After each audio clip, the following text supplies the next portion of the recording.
knows this. He's a study of the game. And we have strong opinions. He's been awful. I don't think they were trying, and that's why I feel the way I feel. This is Stillman and Company with Jared Stillman and Caroline Fenton. Presented by TriStar Moving on Nashville's best sports talk, 102.5 and 106.3 The Game. And on the Game Nashville app. Stillman and Company is delivered by TriStar Moving, 102.5, 106.3 The Game. Streaming live on Twitter, Twitch, YouTube, and Facebook Live. Thanks to the law offices of Amanda J. Gentry. Live in the Hillside Medical Game Studios. Ian's here today. Hello, Ian. What up, what up? Absolutely nothing. Caroline is not here today. She did a fantastic job on the midday show. So today I went on Robbie and Rex Road, as I always do on Thursday mornings, and I get yelled at by Joe, but I yell back.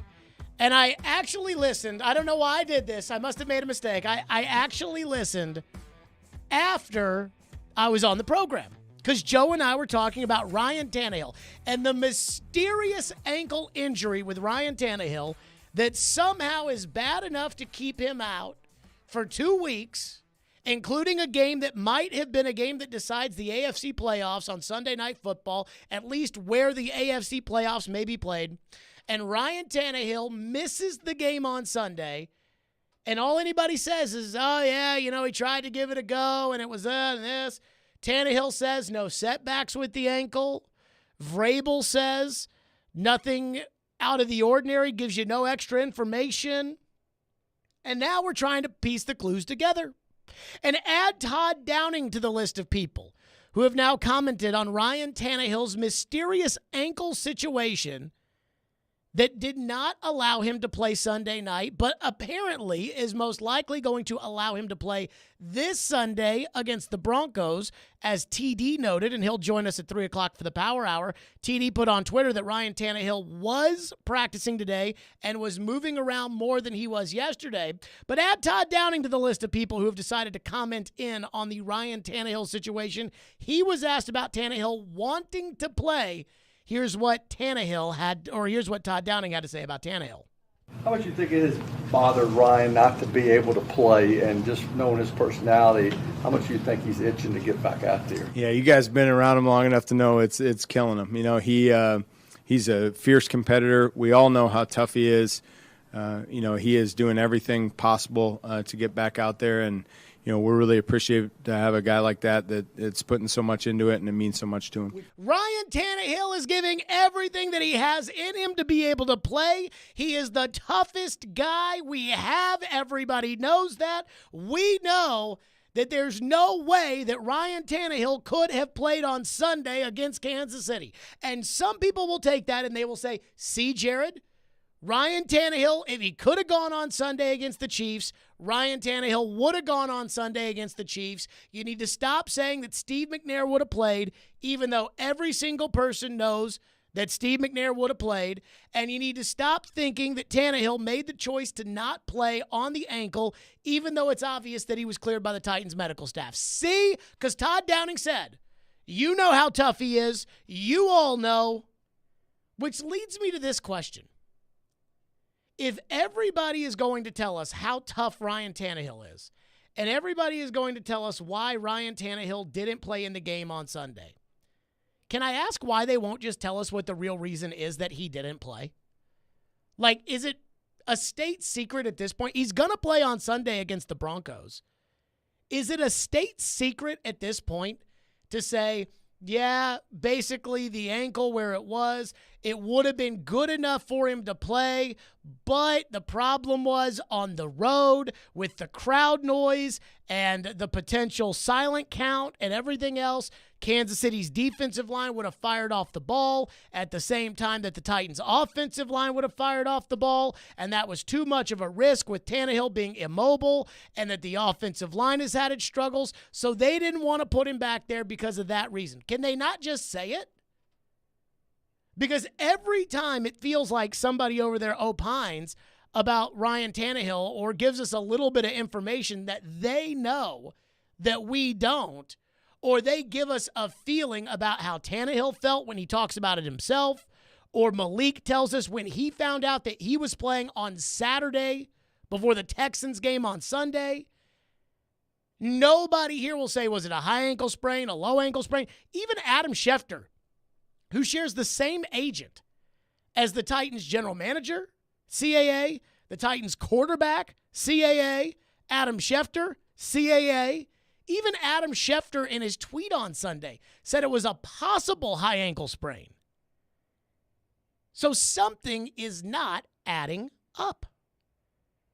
And I've been saying that all week. And I'm not going to say that I'm over it because the way I feel about it with the quarterback position is that if Tannehill could have gone, then he should have gone. It's as simple as that. If Tannehill could have played on Sunday, then Tannehill should have played on Sunday. Just like in the Colts game when Tannehill got hurt and he went to the tent and they taped it up and he obviously wasn't 100% and I thought that he was playing through some serious pain. If Tannehill can give it a go, he's going to give it a go. And I always thought he was one of those guys. One of those guys that no matter what, if he could give it a go, he's giving it a go. And then he's cleared by the medical staff. He practices 2 days during the week. He goes out to the field, doesn't bother taping up the ankle that's been taped up in the Colts game, that's been taped up in the practices, that was taped up this week in practice, doesn't bother taping it up because he's going to test it out, quote unquote, and he doesn't end up playing. And all the Titans will say is, he was questionable for the game and he didn't play. And that's all they'll say. And so I'm trying to make sense of this about why. Did he not play because the pain was so strong in the ankle that he didn't feel like he could help the team win at all on Sunday?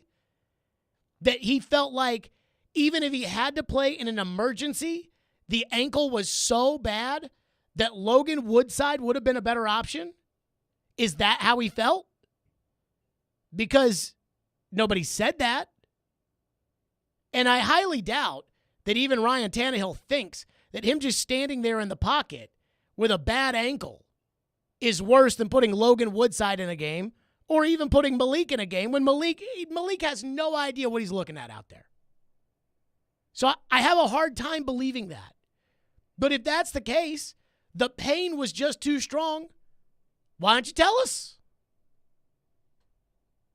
Why doesn't Mike Vrabel tell us?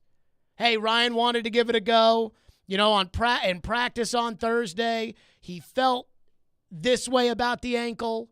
And so because he felt that way, we felt like if it didn't feel better on Sunday with our offensive line and the way it is, we didn't want to put him out there. Why not just say it? Dennis Daly knows he ain't that great. It's not going to hurt his feelings. But they won't do it. And so now we're supposed to believe that the tough Ryan Tannehill that they make him out to be, and fair or unfair, he plays the position Steve McNair used to play. Everybody who's not from here, everybody who doesn't remember the Steve McNair days, and I mean like truly remember it, they hear you talk about Steve McNair and they think, that's crazy talk. I mean, that's not fair. And it's like, you have to understand where he is. He knows this. He was the Dolphins quarterback. And every time he went out there, he was compared to Dan Marino. Is that fair? Last time I checked, Dan Marino's a pretty good quarterback.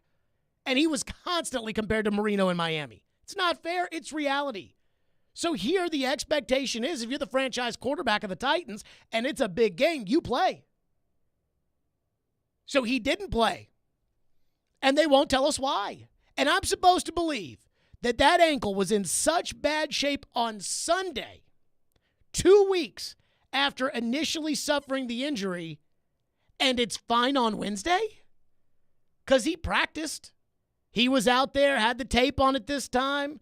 He was moving around. The videos are all out there on Twitter.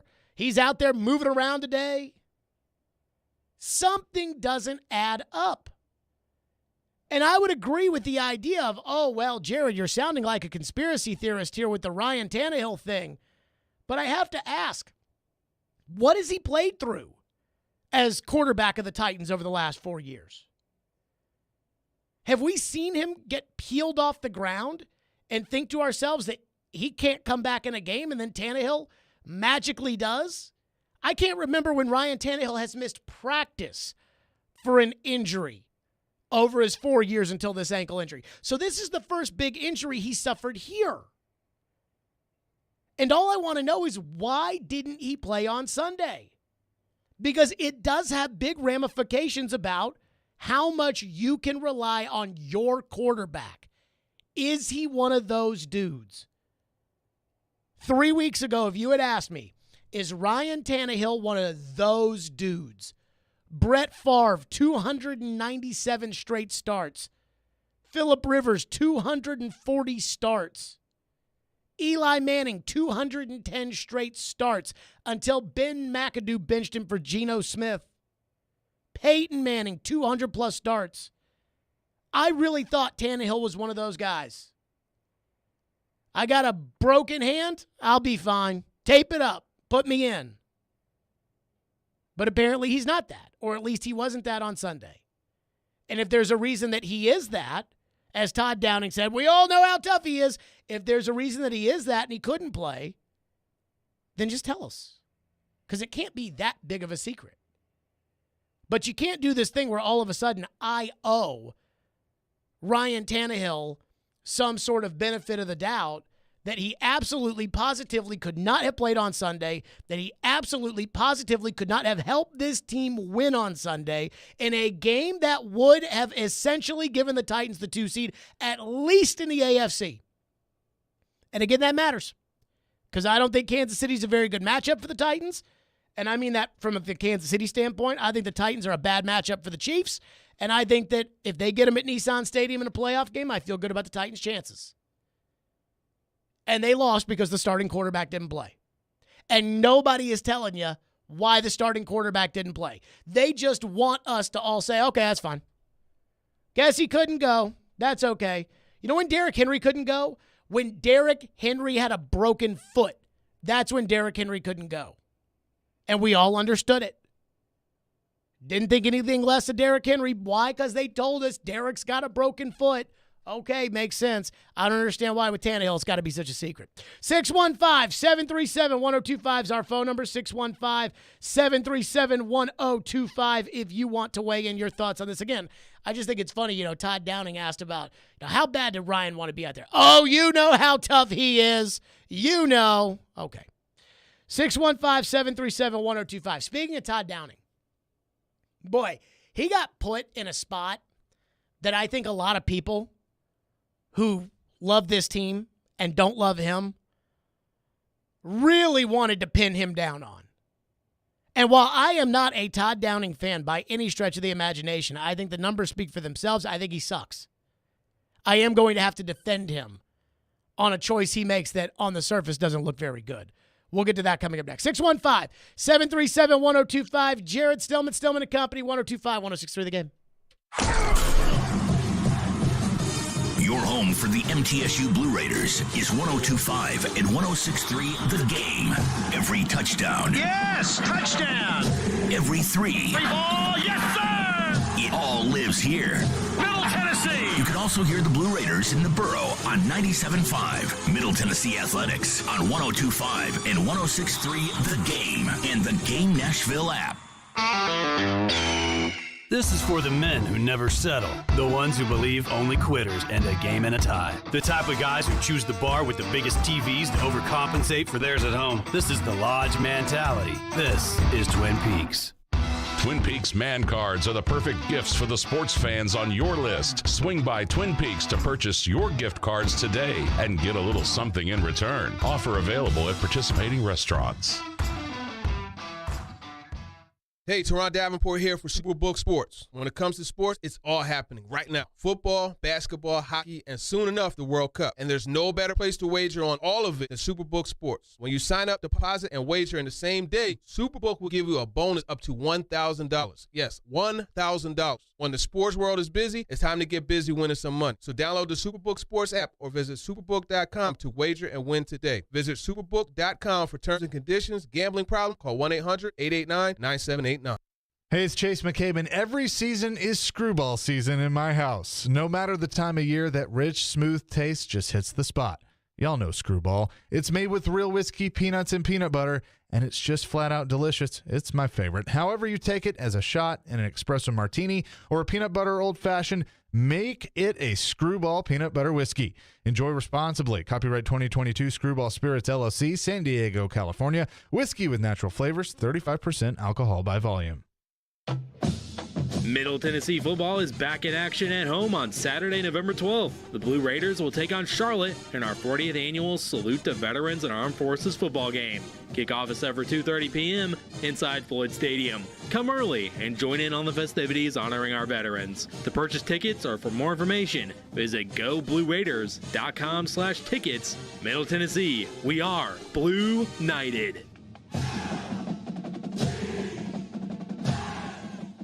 Blood Assurance, this community's local blood centers, is hiring for several open positions in the Nashville area. Be a part of a company that helps save lives by providing the local hospitals with the much-needed life source of blood. They offer competitive pay, great benefits, paid time off, and retirement benefits. Blood Assurance has a family-friendly environment. Go to bloodassurance.org/careers. Again, that's bloodassurance.org/careers to apply. We want to hear from you. Thanks for taking the call. Join the conversation. Call or text at 615-737-1025. Driven by WilsonCountyHyundai.com. You're listening to Stillman and Company. Sounds like this has been a game-changing day for all of us. Presented by TriStar Moving on 102.5 and 106.3 The Game and on the Game Nashville app. 100-yard games in general, is that a good thing for a run? I mean, do you look back 100-yard game and say that's clearly a pretty good game if I hit 100? If you run for 100 yards in an NFL game, yes, I think that's good. Yeah. Derrick Henry there. In case you didn't know, Derrick Henry thinks it's good to run for 100 yards. 615-737-1025. So Todd Downing today. And I always listen to the Downing press conference, and honestly, he says a lot, or I should say he talks a lot, and he says very little. But I always, listen to the Downing press conference, see if there's anything in there that I can glean. But also I know that, quite frankly, you guys really just don't like Todd Downing. Now, I don't like Todd Downing either, but you guys really dislike Todd Downing more than I do. And I actually thought Todd Downing called a pretty good game on Sunday night. Certainly thought he called a good game in the first half, and I thought he called a good game in the second half. They just don't have a quarterback who's capable of playing in the NFL right now. And maybe ever, but especially right now. But so he was asked about a question that I didn't even know this stat, but Paul Kaharski has the stat that apparently the Titans run the ball 70% of the time on 2nd and 10. And he asked Todd Downing if he thought he was being too predictable. Here's what Todd Downing said. Talk some about numbers where you consider things predictable or not. Mm-hmm. You guys have run over 70% of the time on 2nd and 10 after an incompletion on first down. Mm-hmm. Is that a predictable level to you? And is that you guys saying, hey, we know we can get into third and manageable with Derrick, or kind of what's the thinking there? Yeah, I would say 70% is predictable. I would agree with you on that. I would tell you that there's also tendencies on the other side of the football where we're getting some split safety looks, and that's maybe some of the places we actually do see an advantageous box and feel like we can get ourselves into some of those third and shorter windows. And where we didn't do a good job of that the other night is where we had some either lost yardage or incompletions and 0-yard gains. Now we wound up in 3rd and 10, 3rd and 12, and that's just not what we're built to live in. There aren't a lot of offenses that are. So there's a balance there, and certainly I try to keep track of that stuff and make sure that I'm not getting too far out of whack. And usually you can tell if the defense has changed their call off of something that they're well known for, then it's something I got to be aware of and try to react accordingly. So I'm going to defend Todd Downing here, and I'm going to tell you why. And I don't cover the Chiefs, so maybe they do ask these questions in the Andy Reid press conferences.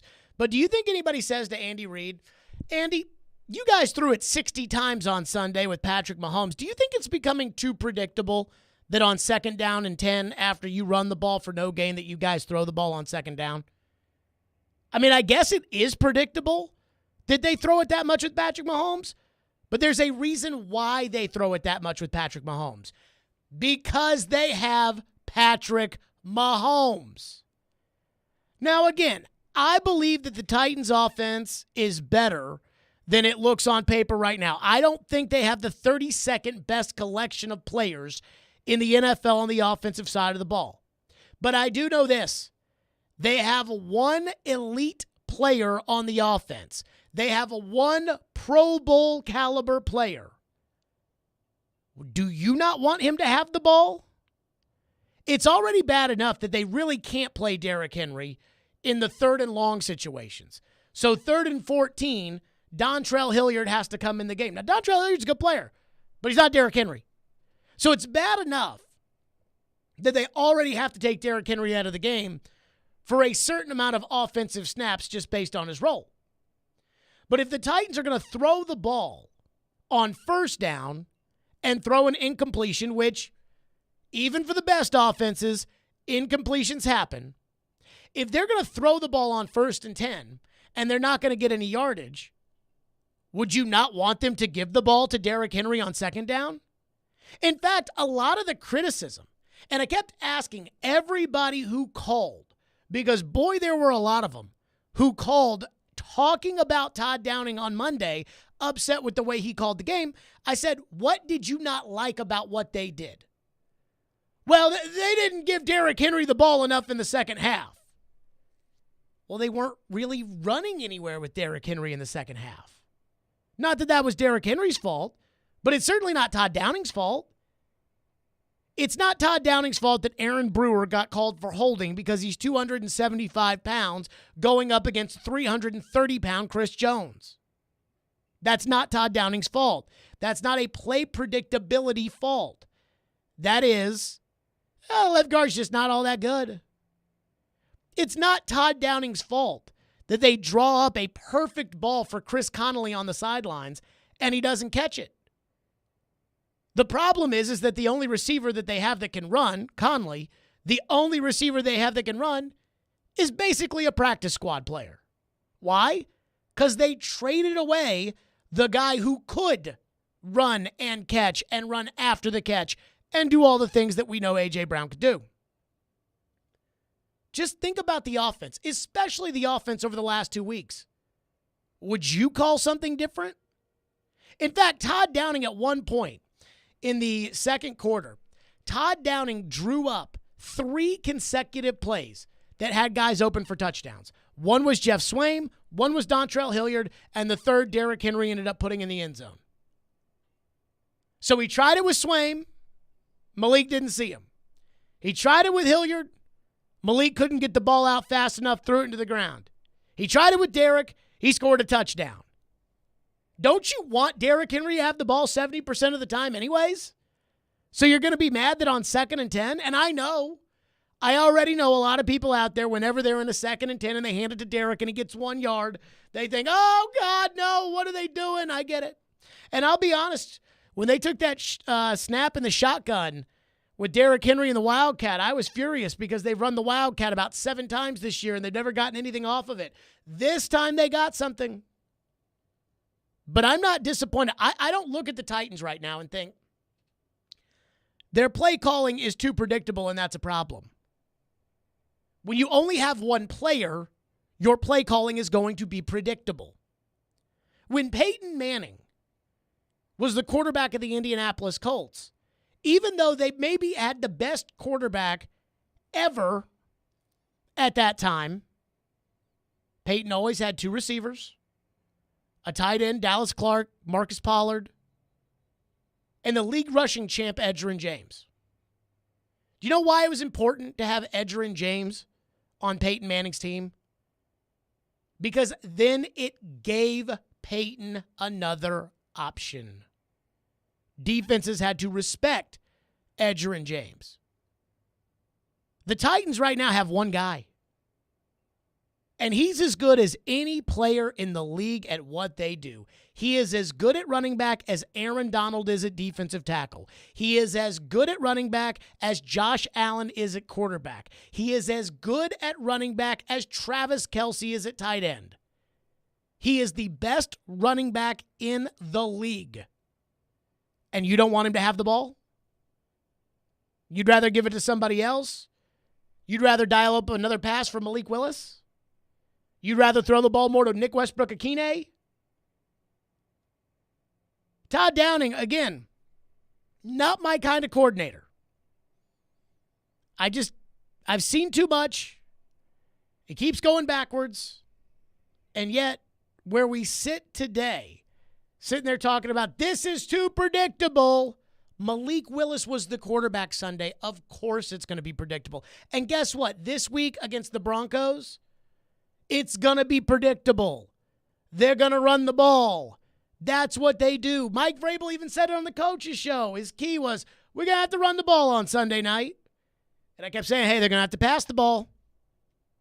But let's not get too crazy here. 615-737-1025 is our phone number, 615-737-1025. And our phone lines are driven by WilsonCountyHyundai.com. Texter into the text line says, Ryan Tannehill misses one game, and now you think he's one of those guys. And I wonder what you mean by those guys. I don't think Ryan Tannehill's like Marcus, the kind of quarterback that, honestly, we could never trust to be healthy. But when I talk about those guys, I'm talking about the dudes who don't ever miss games. The guys that played through everything. Now, I watch these Football Life documentaries. I find the show incredibly fascinating. I DVR all of them. And anytime that I'm sitting down and I'm like, you know what, I wonder what's on TV, I watch A Football Life. And I love them. You know, I just watched the one last week on Thurman Thomas. Thought it was excellent. Now, I watch these Football Life documentaries. And granted, you know, the Michael Jordan documentary was very slanted towards Michael Jordan.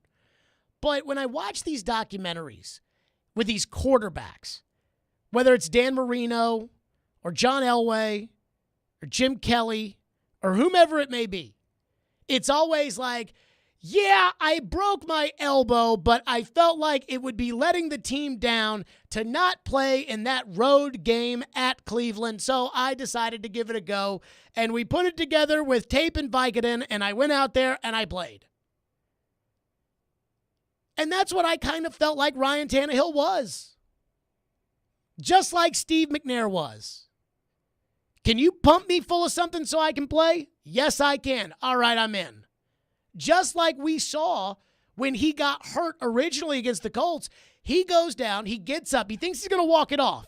He realizes, I'm not walking this off, falls down to the ground, comes out of the game, goes into the blue tent, and as soon as he walked out of the blue tent, he went right back to the bench, and Malik Willis was sitting down with an iPad, and Malik got up, and Tannehill sat down in that spot and was like, all right, this is my chair, this is my seat, this is my team, this is my game. That's what I thought Tannehill was. And there may be a valid reason for why Tannehill wasn't able to go on the ankle. Whether it was he didn't feel like he could defend himself against the Kansas City rush, and we all know the Titans' offensive line sucks. Maybe it was that. Or maybe he could have given it a go, but he just wasn't feeling 100%, so he didn't.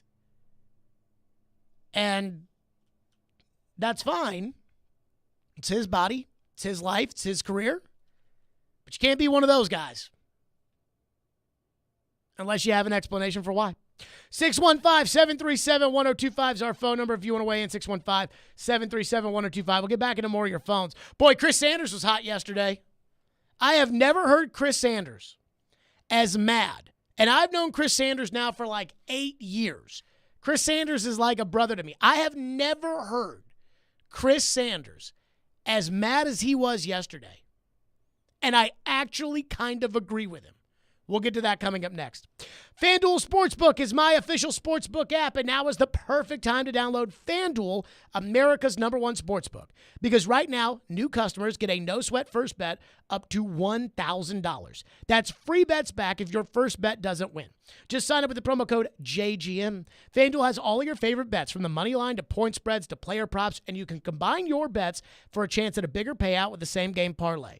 With live betting, you'll get updated odds on the games that have already started, and you'll get paid your winnings quickly. all on an app that's secure, safe, and super easy to use. So sign up today with the promo code JGM for your no-sweat first bet. That's promo code JGM. And make every moment more with FanDuel, an official sportsbook partner of the NFL. Tonight, Thursday Night Football, by the way, very, very intriguing matchup. We get to watch Marcus play for the Falcons. 21 and older and present in Tennessee. First online real money wager only. Refund issued as non-withdrawable free bets that expire in 14 days. Restrictions apply. See terms at sportsbook.fanduel.com. Gambling problem? Call the Tennessee Red Line 1-800-889-9789. Every Monday at 6, it's the Eddie George Show live from 6th and Peabody. When we hit the turf and clock in, we're locked in, and we're committed to our craft. Each week, the former Titan and current TSU head coach will be joined by Outkick 360's Jonathan Hutton. Prop to you and your staff, but also to the kids that have bought into everything you're saying. And special guests to break down the Tigers' latest game and talk all things football. The Eddie George Show, Mondays at 6 on 102.5 and 106.3 The Game and The Game Nashville app. As a roofer, every second counts. Late deliveries and incomplete orders cost me time and money. That's why I partner with Beacon. Beacon's unique network of branches work together to get me what I need when I need it. Every branch working together. With Beacon, I know my supplies will be delivered on time and complete. Homeowners rely on me, so I rely on Beacon because I never stop building, and neither do they. Go to BECN.com to get started building with Beacon. Beacon, always building. The final matchup of the Tennessee basketball team's 3-game series with Colorado is coming to Nashville. Don't miss the Tennessee Volunteers versus the Colorado Buffaloes at Bridgestone Arena Sunday, November 13th. Be there to witness your Volunteers in action as they look to run their all-time record against Colorado to 5-0. Sunday, November 13th, Bridgestone Arena. Tickets are on sale now at Ticketmaster.com. Presented by Red Cap. Hal Gill here for my friends at Dunkin'. Everyone celebrates the holidays in their own special way, but you go twice as hard as everyone else. So does Dunkin', which is why they've created 2 espresso-rich holiday signature lattes. The minty, cocoa-dusted peppermint mocha and creamy cinnamon sugary toasted white chocolate lattes are handcrafted with bold espresso and topped with whipped cream to help you do the most this year. So swing by the newly remodeled Dunkin' on Bradley Parkway in Nashville or the new Dunkin' in Mount Juliet and grab one today on the double. Genesis Diamond's biggest and last sale of the year is coming November 18th, 19th, and 20th. It's an extraordinary event with savings of 20, 25, up to 35% store-wide. Rings, earrings, pendants, bands, bracelets, nothing's held back for this once-a-year 3-day store-wide sale. Acclaimed designers will be flying in with expanded collections and special pricing. Plus, get 0% interest financing. Luxury pre-owned Rolexes are also included. It's the final store-wide sale of the year with discounts up to 35%. Genesis Diamond, November 18th through 20th only. Green Hills and Cool Springs.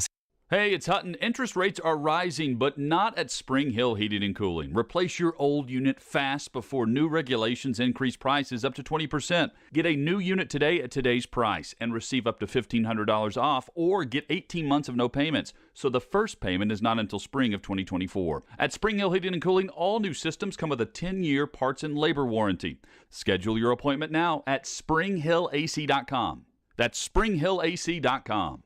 Jonathan Hutton. You have to put the ball in his hands in that moment. And Chad Withrow. My kicker's making no decisions on a football team. Are in the game. Join them for NFL postgame after every Titans home game. Live from Landshark Bar and Grill in Margaritaville on Broadway. They'll break down that day's game and look ahead to the next one. NFL postgame is presented by Two Rivers Ford, Renter's Warehouse, and Superbook Sports on 102.5 and 106.3 The Game and the Game Nashville app. Hey Nashville, it's Max Kellerman, and you're listening to Nashville's best sports talk, ESPN 102.5 The Game. No receptions. There have been a couple of targets for Tennessee receivers tonight, but in general, this is a group that has the fewest receptions, yards, and touchdowns in the NFL, the wide receiving corps. A.J. Brown used to be here, and single-handedly, he's got more production for the most part than the Tennessee wide receivers. It was an odd, surprising trade to many that happened on draft night.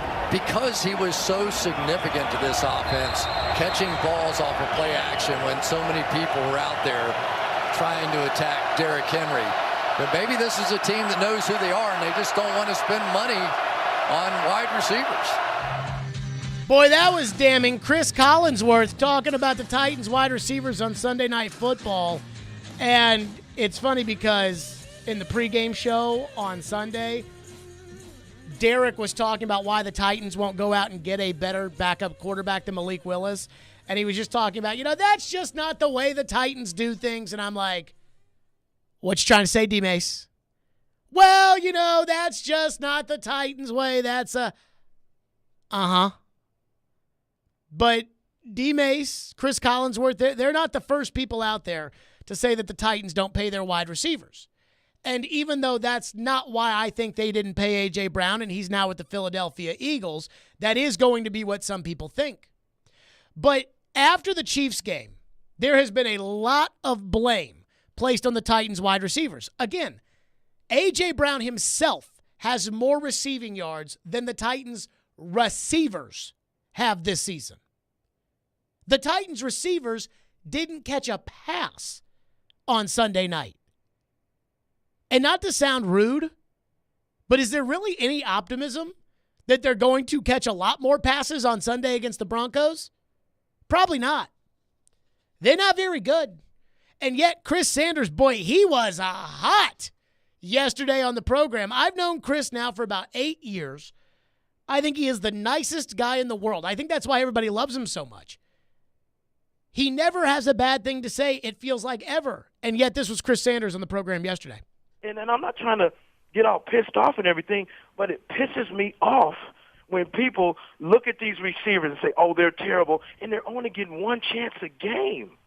If they get 4 or 5 opportunities and say, 4 or 5 opportunities, and they drop 4 out of 5, get their behinds out of here. Get out of here because you're not supposed to be in the league. But if you're getting one chance a game and you drop a ball that's a 50-50 ball, and you say he's a terrible receiver, that's garbage. That's nonsense. You need to start look in within and say, you know what? Let me look at the quarterback situation. If he can't throw the ball in the right position, now get his behind out and get somebody else in there. But the one thing he has to do, they need to let him loose. Quit holding his hand, quit saying this, quit saying all that stuff, and let him throw all the route trees. That's what I'm talking about. Don't just put it on the receivers and say, oh, he sucks. I've been through that stuff in 1998. How in the world, when I come in as a rookie in 1995, I don't know why I'm going, in 1995, I make the all-rookie team. I average 23.5 yards a catch. Then all of a sudden we get to 1998 where the quarterback is struggling a little bit, and all of a sudden don't know how to play football. I don't think it's fair to these wide receivers to say that they suck when they're not getting an opportunity. So I agree with Chris Sanders from this standpoint. Did you really expect the receivers to have big nights with Malik Willis at quarterback?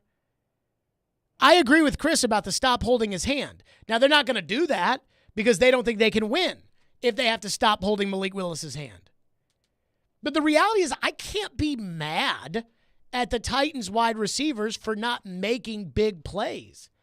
I know Nick Westbrook-Akine went up for the ball, and he probably should have caught it against the DB in the second half. I thought it was a good play call from Todd Downing. I thought it was a good throw from Malik Willis.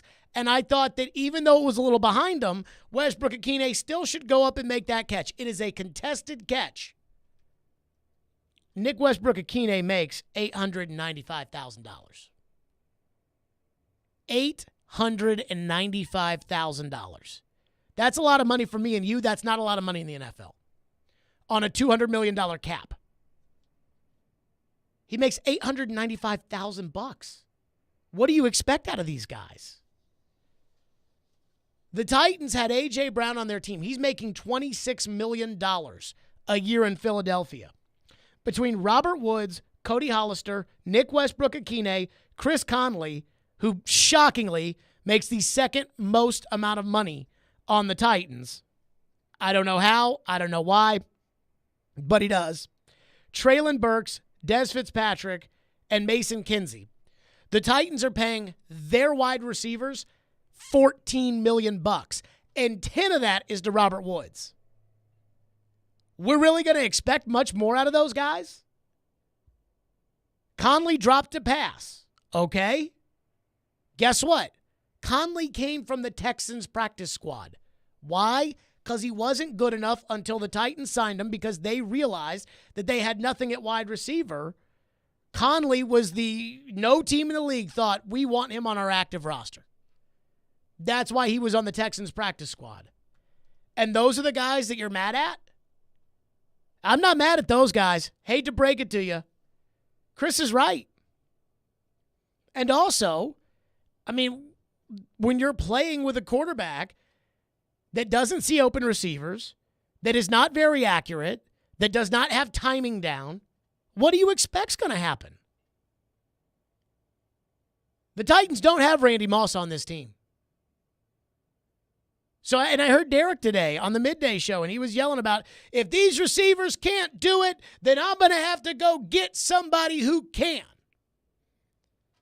They had somebody who could on the team, and they got rid of him. They know Cody Hollister can't do it. You know Cody Hollister can't do it. I know Cody Hollister can't do it. Cody Hollister didn't even make the team out of training camp. They cut him, and not one team in the league claimed him. Cody Hollister's been around for forever at the bottom of this roster. In fact, I remember this past spring, during a Jared versus Joe, Caroline asked who the third receiver for the Titans was going to be, and I said, they love Hollister. And Joe tried to laugh me out of the building. And I'm like, they love him. They love him. But he makes $895,000. Can't expect him to make those plays. Westbrook Akine, you want him to go up, catch that ball, come down. He makes $895,000. You get what you pay for in life. So when you're saying, how come these receivers don't have a catch? Well, for starters, they have a quarterback that can't get them the ball. And secondly, they ain't that good. And that's okay. It's not their fault. It's your fault. It's your fault for either expecting more or for not getting pass catchers in here that can catch the ball. But this idea about, oh, these receivers. You had a guy. You just let him go. 615-737-1025. We'll get back to your phone, 615-737-1025. Plus, I feel no sympathy for the Titans from one element of this that I do want to get to, and we'll do that coming up. TD will join us, by the way, at the top of the 3 o'clock hour for the TD Power Hour. Speaking of Chris, tune in for the pregame show this Sunday live from Sonny's Patio Pub and Refuge, located at 1322 6th Avenue North in Germantown. Join me, Chris Sanders, and Derek Mason from 9:30 to 11:30 prior to the Titans and the Broncos. The pregame show is brought to you by TriStar Moving, Parman Tractor and Equipment, Screwball Peanut Butter Whiskey, Superbook Sports, and Ounce of Hope Cannabis Company.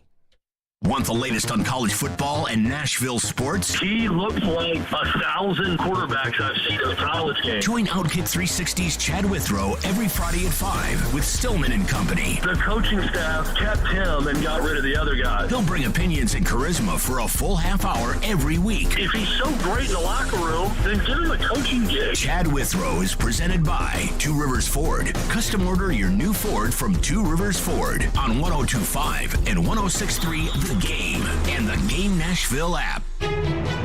From the Fox 17 News Code Red Weather Center. I'm Fox 17 Code Red meteorologist Greg Bobus. Forecast for us today. Seeing high temperatures in the middle 70s and increasing cloud cover. Rain returns overnight tonight into your Friday, and then temperatures fall into the 50s for the upcoming weekend. Brought to you by Hiller Plumbing, Heating, Cooling, and Electrical. Call the Happy Face Truck today.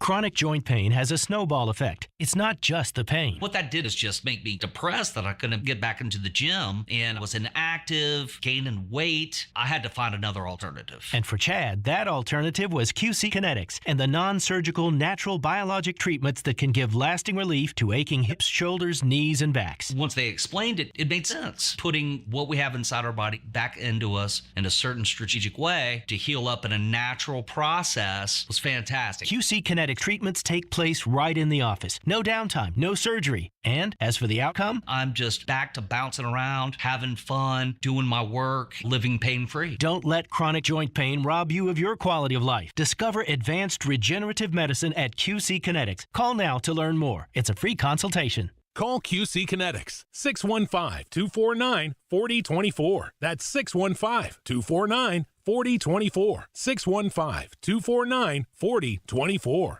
Signs First, Nashville's leading locally owned and operated sign and physical media company, has been supporting local community organizations for over 30 years. Signs First offers a 10% discount to all churches, nonprofits, and charities. Go to sfnash.com.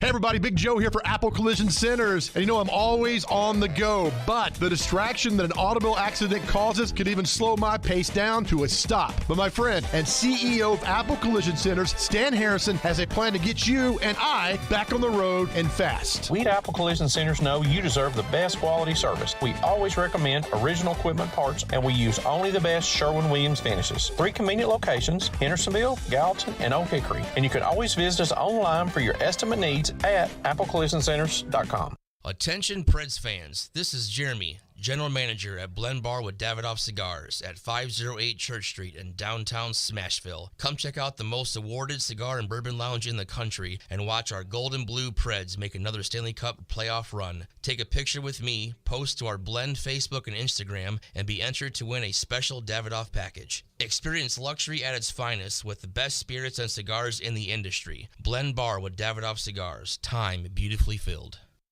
Vanderbilt fans, your flagship home for the broadcast of football and men's basketball is 93.3 Classic Hits. For the weekly Commodore Hour show featuring head coach Clark Lee, tune in to 94.9 The Fan on Monday nights at 6 p.m. Chase McCabe. Competition in all positions. Willie Donick. You know what? I went on the radio and I tried. And Derek Mason. The man that sleeps on the floor never falls out to bed. Chase, Willie, and D-Mace. Weekdays from 10 to 2 on Nashville's best sports talk, 102.5 and 106.3 The Game and the Game Nashville app. You're listening to Stillman and Company. Presented by TriStar Moving. 102.5 and 106.3 The Game and on the Game Nashville app. How do you think John's trade of AJ has worked out for this team? I mean, we play the Broncos. AJ's on the Eagles, so really the whole focus of my day is on getting this team ready to go for Denver against a defense that plays multiple fronts and against an offense that plays with multiple personnel groups. That's all it is. Mike Vrabel didn't like that one from Kaharski. Now, I don't know why Kaharski asked. I don't know what he's working on. It's probably some story about how the Titans trade of A.J. Brown is blowing up in their face. And it is. And let me tell you about taking risks in life. Because I would agree that fortune favors the bold. And so sometimes if you want to make it happen, you've got to take the risk. If you know in your heart it is the right thing to do, sometimes you've got to take the risk. And the Titans did. The Titans thought that kind of their way of doing things was better than dealing with A.J. Brown for whatever reason, whether it was the Twitter, whether it was the fact that A.J. can be a crybaby sometimes, whether it was the fact that he had cut off all communication with the coaches, whether it was his demands were $80 million guaranteed, all kinds of crazy stuff. The Titans decided, we're not going to deal with this. We're going to save the money, and we're going to pick up Treylon Burks, and he's going to be better than A.J. Brown, or the same, or a little bit worse, but he's going to be the replacement for A.J. Brown. And it hadn't worked. And their passing attack is almost non-existent. And the Titans are going to get killed for this, and they should. And I've said this many times, that I voted for that referendum. I did. Just like many of you went out to go vote this past week. You go out to vote, you vote for a candidate because you think the candidate's going to be a good candidate. But sometimes they're not. I voted for the A.J. trade. In hindsight, he might have even been a better receiver than I thought he was. But the truth is, A.J. Brown has gone from a top 10 receiver, a top 15 receiver, a top 13 receiver, to a top 3 receiver in the league. A.J. Brown, Stephon Diggs, Tyreek Hill. 3 best receivers right now in the NFL. And what do you have? 10 catches from Treylon Burks. A game on Sunday Night Football. And again, some of this is because of the quarterback that was in there. But a game in which no receivers caught a pass. That's terrible. And so this has really blown up in their face. And I understand exactly what the Titans were thinking at the time. And yet, where we sit today, who's great in the NFL? The Buffalo Bills are. But Josh Allen's got an elbow injury. And who knows how long that's going to be. By the way, I laughed when they said it was day-to-day.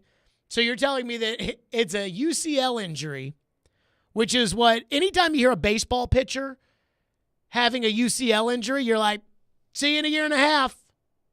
And so Josh Allen has a UCL injury, and he's day-to-day, but he's not practicing. Come on now. But the one great team in the NFL, in my opinion, is Buffalo. And Josh Allen's hurt. So until they figure out what's up with Josh Allen, they're not a great team, in my opinion.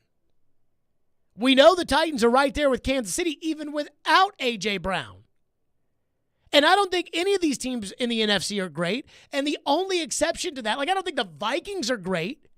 The only exception to that might be Philadelphia. And the reason that Philadelphia went from a good team that made the playoffs last year to a potentially great team this year is A.J. Brown. So it has blown up in the Titans' faces. Unless Treylon Burks can get out there and be a star. I'm not saying Treylon Burks get out there and help him. I'm talking about Treylon Burks get out there and be a star. And boy, I'll say this, A.J. Brown was tweeting up during the game the other night, and I think a lot of people weren't very happy about that. You all know my saying. You can talk the talk if you can walk the walk. He was tweeting about it. He was tweeting all types of funny stuff. Oh, he was talking some serious trash. He was talking some smack. But again, how many times have I said you talk the talk if you can walk the walk? And right now, A.J. Brown can walk the walk. And the Titans can't complete a pass to a wide receiver. 615-737-1025 is our phone number. 615-737-1025. Text her into the text line. Says, Jared, Ryan Tannehill doesn't owe you squat of an explanation at all. This is how Ryan Tannehill makes his living, and I'd rather have him miss 2 games than the rest of the season. Stop looking at small picture and look at the large picture. First of all, I think the large picture is, can this team compete for the Super Bowl? And I go back to right now, Buffalo is in complete limbo. Had the Titans won on Sunday night, the Titans, given the fact that their schedule is rather easy the rest of the way, and they play in a horrendous division, probably would have been the number 2 seed in the AFC if Ryan Tannehill had played Sunday night, because they would have beaten the Chiefs. That's the big picture. To me, the big picture is this. Can you win at home against Miami, Cincinnati, the Chargers, whomever else may make the playoffs, the Dolphins? Can you win at home against those teams? And then go on the road to Arrowhead? Or would you be better off playing the 7th seed in the AFC playoffs at home? Last year it was that god-awful Steeler team. And then having Kansas City come here. And you all know the answer. You much rather play that team. Hell, the teams the Titans have played the last 2 years in the playoffs have been good teams. I know that we're not happy because they lost those games, but the Lamar Jackson Ravens, that's a good team. And if you're the 3 seed, that's probably who you're playing. You're playing Lamar Jackson and the Ravens at home. You're playing Joe Burrow and the Bengals at home. You're playing Justin Herbert and the Chargers at home. If you're the 2 seed in the AFC, you're probably playing the freaking Jets. And I'd much rather play the Jets. So you beat the Jets and then you go. So that's the big picture I'm looking at. And again, the idea of, if he had hurt it more, this would be for the rest of the season and this would. It's a low ankle sprain. A high ankle sprain, yes. Because with a high ankle sprain, you can break your fibula. And you break your fibula, you break your leg, you're out for the year. High ankle sprain, yes. But if he was cleared to return to practice before the Texan game, less than a week after he suffered the injury, it wasn't a high ankle sprain. It was a low ankle sprain. And you're right. Ryan Tannehill doesn't owe any of us an explanation. But we also don't owe him the benefit of the doubt either. If you're not going to tell us what it was, then we're not going to sit there and consider you to be as tough as Steve McNair, as tough as Phillip Rivers or Eli Manning or Brett Favre.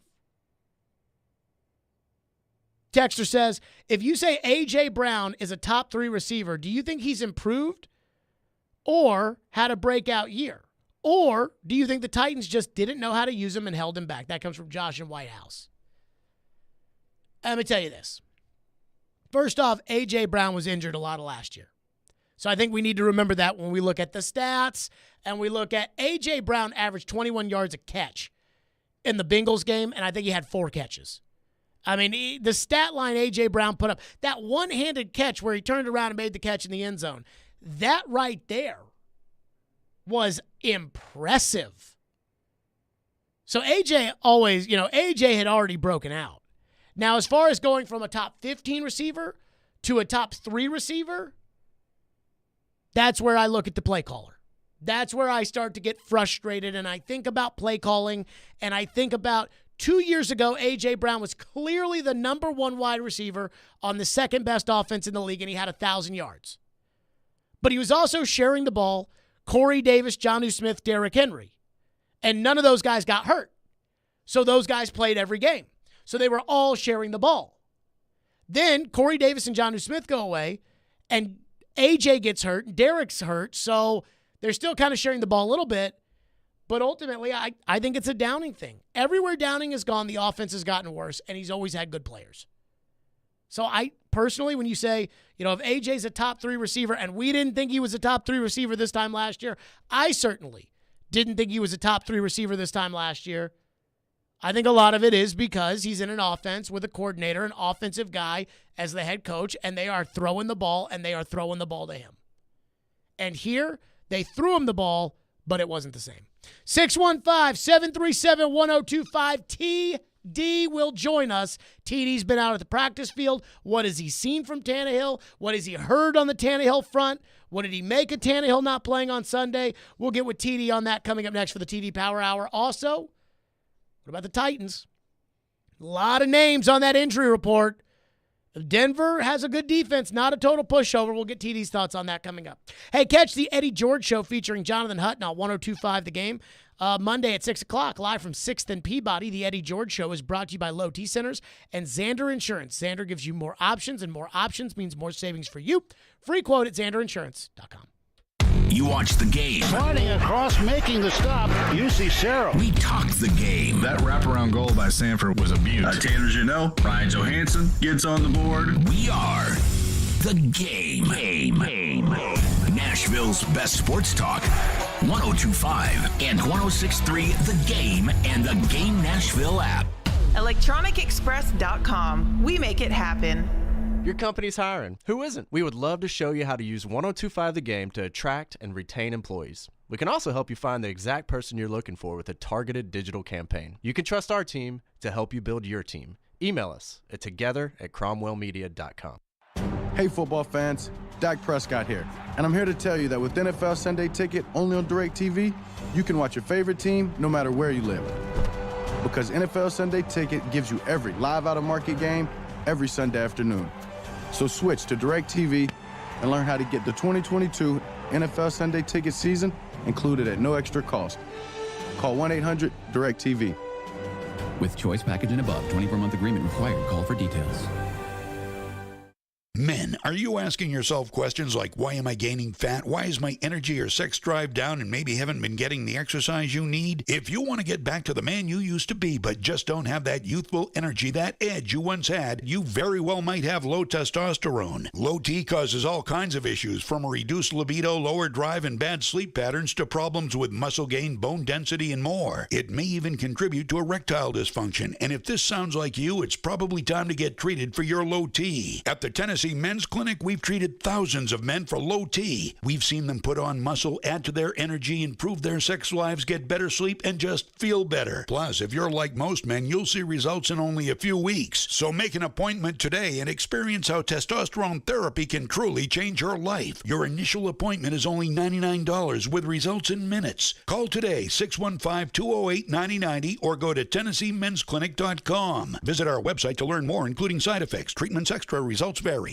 Are you looking for Tennessee-grown and crafted THC, CBD, Delta-8, Delta-9 products? Then float on over to ounceofhope.com. On top of the widest selection of luxury edibles and smokables, their customer service team is high quality and prepared to help select the right cannabis product for your needs. Their knowledgeable team will have you flying high with a smile. That's ounceofhope.com, made locally in Memphis. Ounce of Hope is Memphis Flyers' best cannabis shop 2 years in a row. Legal THC delivered to your door. Ounceofhope.com. Everyone can boost their digital confidence with NordVPN. All it takes is one simple click. NordVPN will block online trackers, hide your virtual location, and secure your devices from malware-infected files during downloads. It will also detect malicious websites. So catch the Black Friday deal for a 1 or 2 year plan at NordVPN.com and get 3 months for free. NordVPN, cybersecurity built for every day. From the Hillside Medical Game Studios, WPRT FM Pegram, WPUC HD2 Laverne, Nashville's exclusive home for the Nashville Predators. 102.5 and 106.3. Terang, it's a high fly ball. We got pass rushers. Awesome game set. Checkered flag in the air. The Game. A Cromwell media station. Where you have a voice. We're one play away from an injury. He knows this. He's a study of the game. And we have strong opinions. He's been awful. I don't think they were trying, and that's why I feel the way I feel. This is Stillman and Company with Jared Stillman and Caroline Fenton.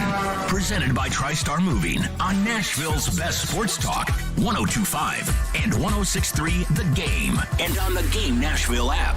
Stillman and Company is delivered by TriStar Moving, 102.5 The Game. Streaming live on Twitter, Twitch, YouTube, and Facebook Live. Thanks to the law offices of Amanda J. Gentry. Live at the Hillside Medical Game Studios.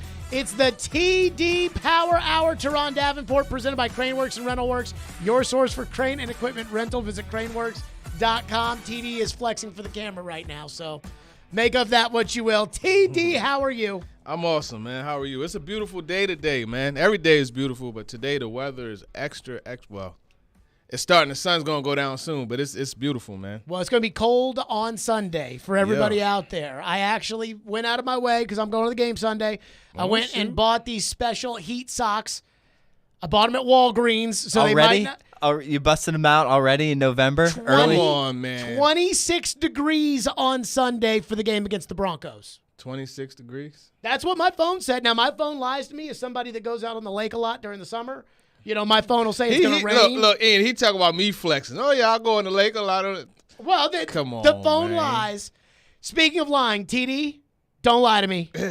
What did Ryan Tannehill do at practice so far this week? What have we seen? Give me everything about the ankle. I have turned into this, Inspector Javert going after Ryan Tannehill's ankle injury. What do we know? What have we seen at practice? So yesterday, he was limited, to say the least, as far as like what he could do movement-wise. We saw him work on like play action and just like different things like that. Faking the handoff and then throwing, but very limited as far as like his movement. But today, there was progression. He was a little bit more swift on his feet. You're seeing him with a little bit more bounce, and even like he made one throw and he kind of bounced afterwards and say, okay, that is a positive. But it just, that situation, man, it just remains something that you got to see. I would imagine tomorrow Coach Vrabel's going to tell his game time decision. You always have that bit of back and forth, secrecy. And, that's what I'm looking at. Okay, what do we make of the fact, and apparently Ian says Ryan Tannehill was officially listed as a full participant today. Hey. So make of that what you will. But what do we make of the fact that he left the game against Indianapolis, came back and finished that game, and then practiced a little bit, didn't play against the Texans, and we had heard about the stomach bug and ankle practices 2 days against the Chiefs.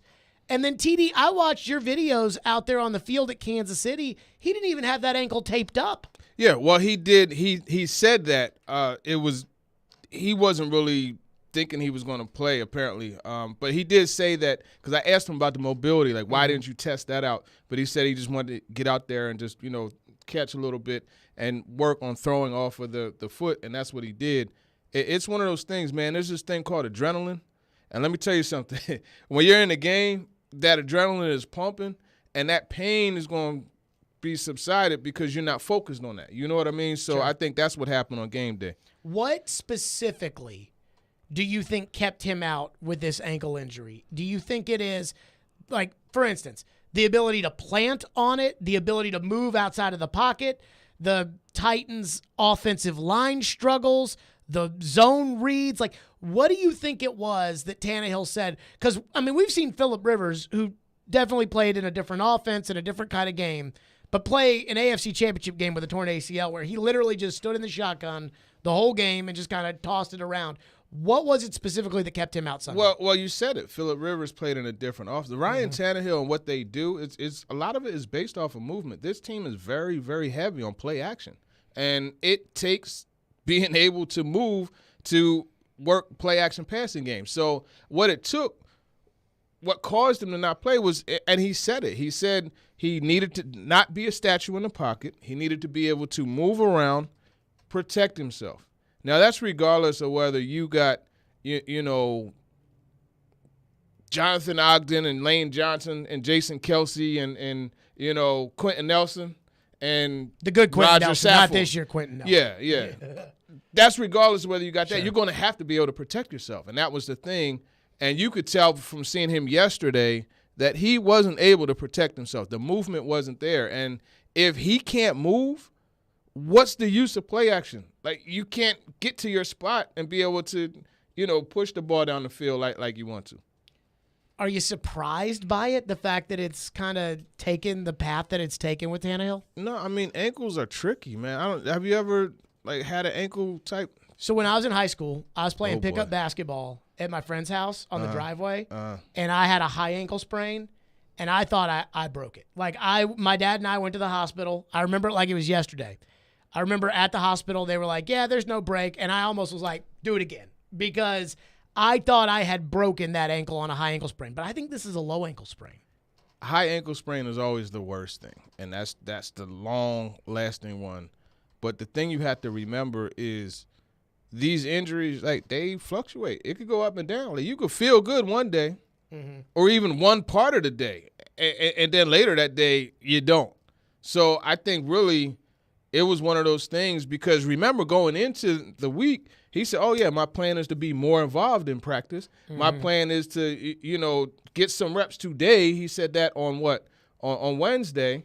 And lo and behold, he was limited in practice. We didn't even see him during the individual period. You know, so it's just one of those things. It fluctuates up and down. And it's pain tolerance, yes, but, you know, the ability to actually move on that. I mean, think about it. That ankle, like, that's when you plant, that's taking the immediate shock. So it's a tough situation to deal with. How do you think Vrabel felt about that? Because I am convinced Vrabel knew the stakes of that game on Sunday night. You know, I think back to, like, when he was with the Patriots and they would play the Colts, and it was like the winner of that regular season game was hosting the AFC Championship game against the other team. And I think Vrabel looked at that Chiefs game as, you know, I want them in Nissan Stadium in January as opposed to having to go to Arrowhead. And, I mean, I looked at your video and I looked at Jim Wyatt's video on Sunday night. You had two separate angles of the video, and it looked like Tannehill went to Vrabel and was like, I can't go. And then that's when they went up the tunnel. And I do wonder, you know, Vrabel has always credited Tannehill's toughness, and I do wonder if Vrabel was disappointed about Tannehill not being able to go. Let me tell you something. Stop it right there. If there's one thing you cannot question about Ryan Tannehill, is his toughness. I'm just doing it a little bit. No, don't. Stop it. Have you seen last year there was a game, right? I forget which – I think it was Indianapolis. I don't remember. On the road at Indy. On the road at Indy. Yes. I remember this man. It looked like he broke his jaw. He walked walked away from the podium. He tried to turn. He tried to turn and look. It was like, you know how Batman turns around and got to use his whole torso to turn around? That's what he had to do. And he took a whooping. But he does that all the time and bounces back. Who has the record for most consecutive games started for this franchise? It is him. Right. Don't do that. You cannot. That's when you cannot question that man's toughness. So I mean, we're talking. Go back to the Bucks game in 2019, right? Sure. Go back to the Bucks game when he had to get the 2-point conversion.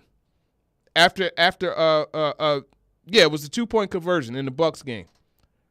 What did he do? He trucked that defender to get into the end zone to convert. You don't question this. There's one thing you don't question about Ryan Tannehill. It's his toughness. For some reason. And I will say this to a man in that locker room, they all appreciate that. Even right now. Right now.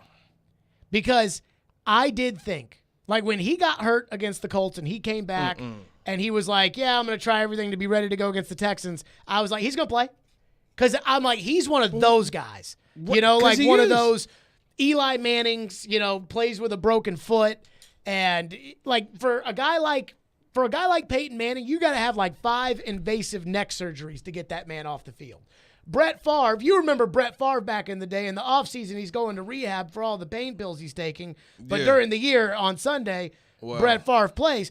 So when Tannehill didn't go in this game, I was like, am I wrong for what I thought about Tannehill being one of those, Dan Marino getting his knee drained during the You're week? right for thinking Tannehill is a tough guy.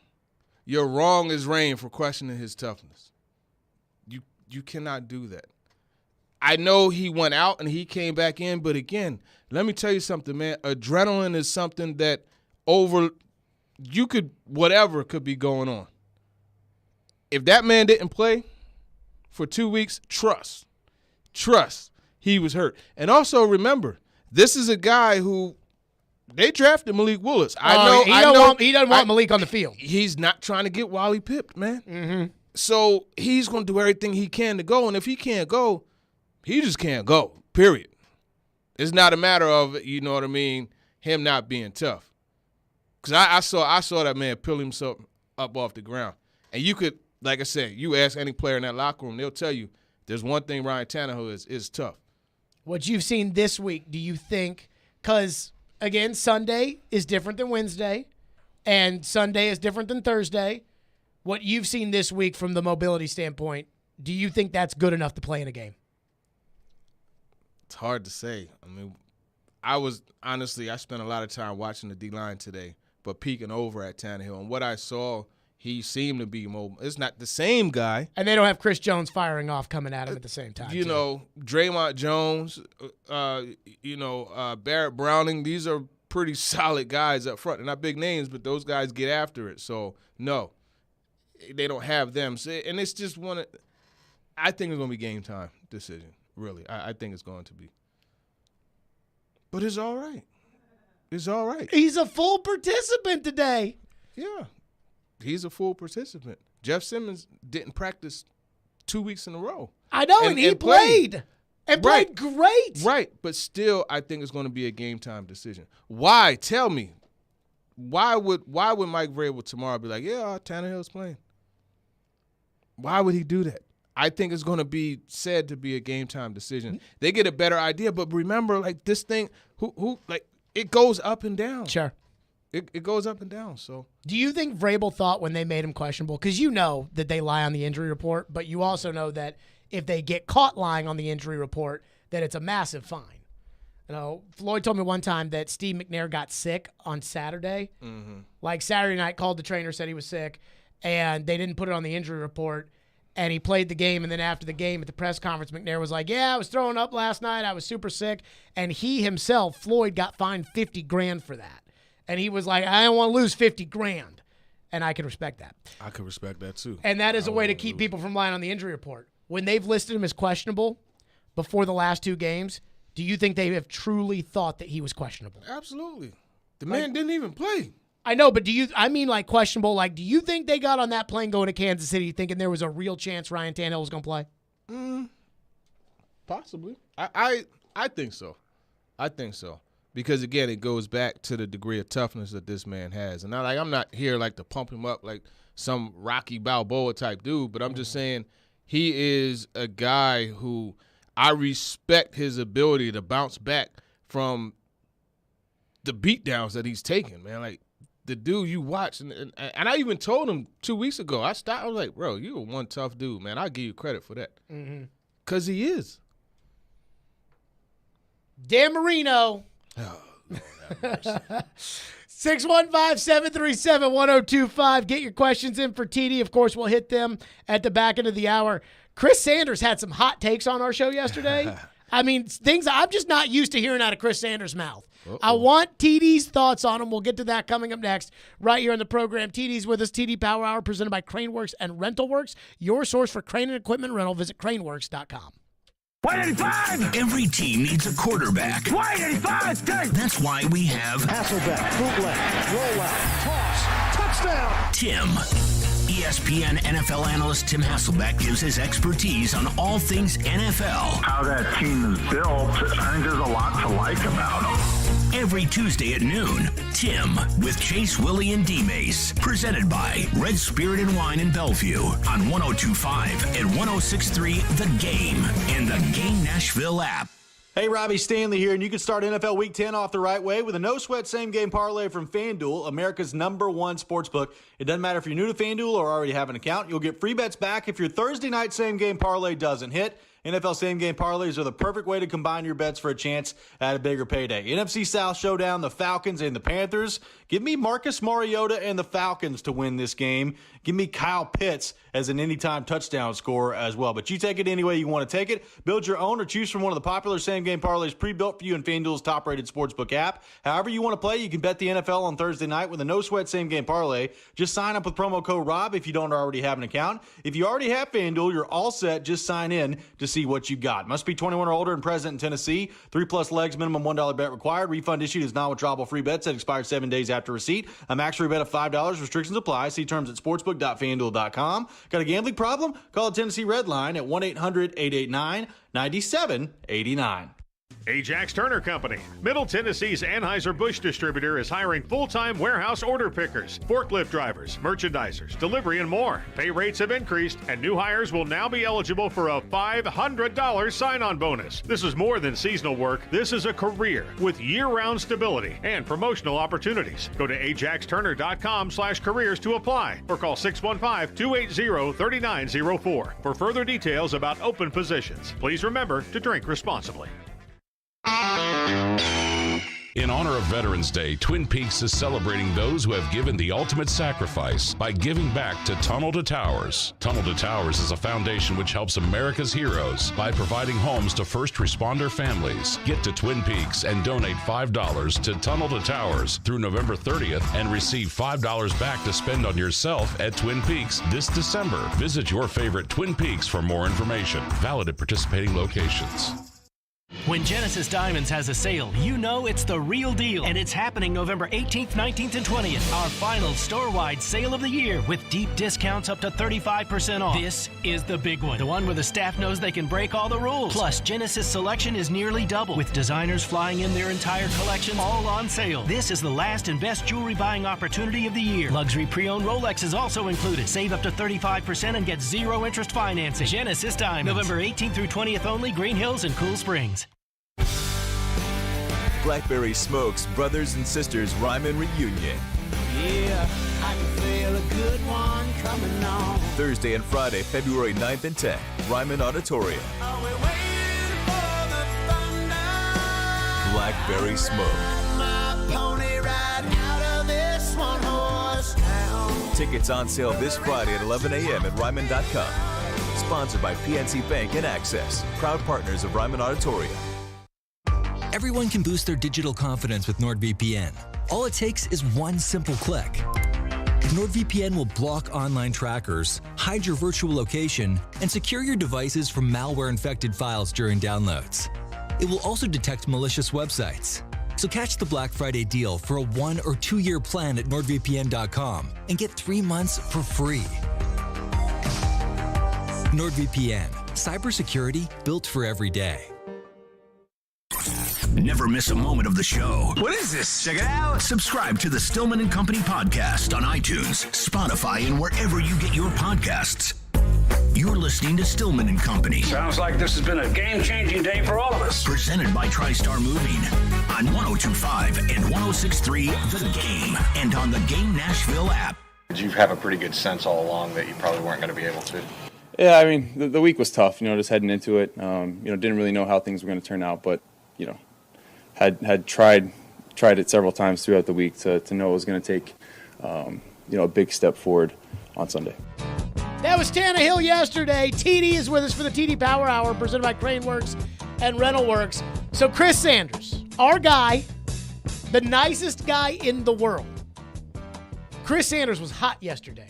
Mm-hmm. 2 separate occasions. First, on the Tannehill injury, this is what Chris Sanders said yesterday, TD. I want to talk about the difference between him and Simmons. Both of them had ankle sprains, but why did Simmons play and why didn't Tannehill play? And I just think it has to deal with who can handle the pain the most. And I think that with Simmons, I just think he can handle it at his position. I think Tannehill just couldn't. So, man, that's a tough question to answer. I don't know. What do you think? Well, I think first off, and Chris knows this, there's different degrees of ankle sprains and things like that. Sure. We're on the surface going apples to apples. Well, there's a different degree of everything, right? Like you cut your hand, it's like how bad you cut your hand. Right, so that being said, I don't really think you could compare the injury because, mind you, one of these guys was in a walking boot immediately after the injury.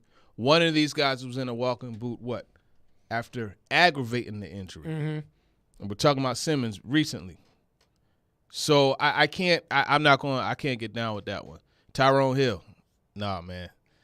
We're not on the same page there. What, by the way, I'm glad you brought this up. Simmons in the walking boot. What do we make of that? Because Simmons didn't practice at all before the Texan game and dominated that game. Didn't practice at all before the Chiefs game. I don't care what the stats say. I thought Simmons played like a monster in that Kansas City game. I thought the whole defensive line, Mario Edwards Jr., I thought played like a monster. That was some find. I mean, woo! Can we give DeMarcus Walker some credit? Hey, you know what is the most disheartening part for me about how great the defensive line played in the Kansas City game was I can see how much Rashad Weaver missed last season, how much that's hurting him now because he doesn't have the same discipline that those guys do. You're talking about the Mahomes touchdown? Yeah. I talked to him about that. Weaver? From his perspective. And this is why it's so interesting and why I don't go with like PFF grades and things like that. Oh, PFF, they don't know. Because you don't know what the assignment is. And I went back and I watched the play over and over and over again. And when I was talking to Weaver, because he said he didn't miss his assignment, because I asked him straight up, you had outside contain on that, did you not? Like, was that Mahomes' touchdown on you? And he said no. He said that's the rush that he was supposed to have. So as we were talking, I'm like, okay, well, it had to be a linebacker, inside backer on that side that was supposed to scrape and replace him, but there wasn't. And I'm not sure whose job. Now, Simmons was also on that side. Like, I don't know whose fault it was. That's one of the ones I'm not going to put that directly on him because I don't know. But all things being equal, typically your outside guy, hey, you got to hold this outside contained. But that's not always the case, like with scheme and things like that. But with that being said about the defensive line, Simmons is a monster. Autry is a monster. Autry's ridiculous. If I was Jim Irsay, of all the things I'd be mad about, that might be number one, that they let him go and go to the Titans. Yeah, you can't compare Chris Ballard to Michael Jordan on that one. Huh? You hear me? Do you know how many games Michael Jordan lost and how many shots Michael Jordan missed? But the thing that I love about this defensive line, their hands and their technique.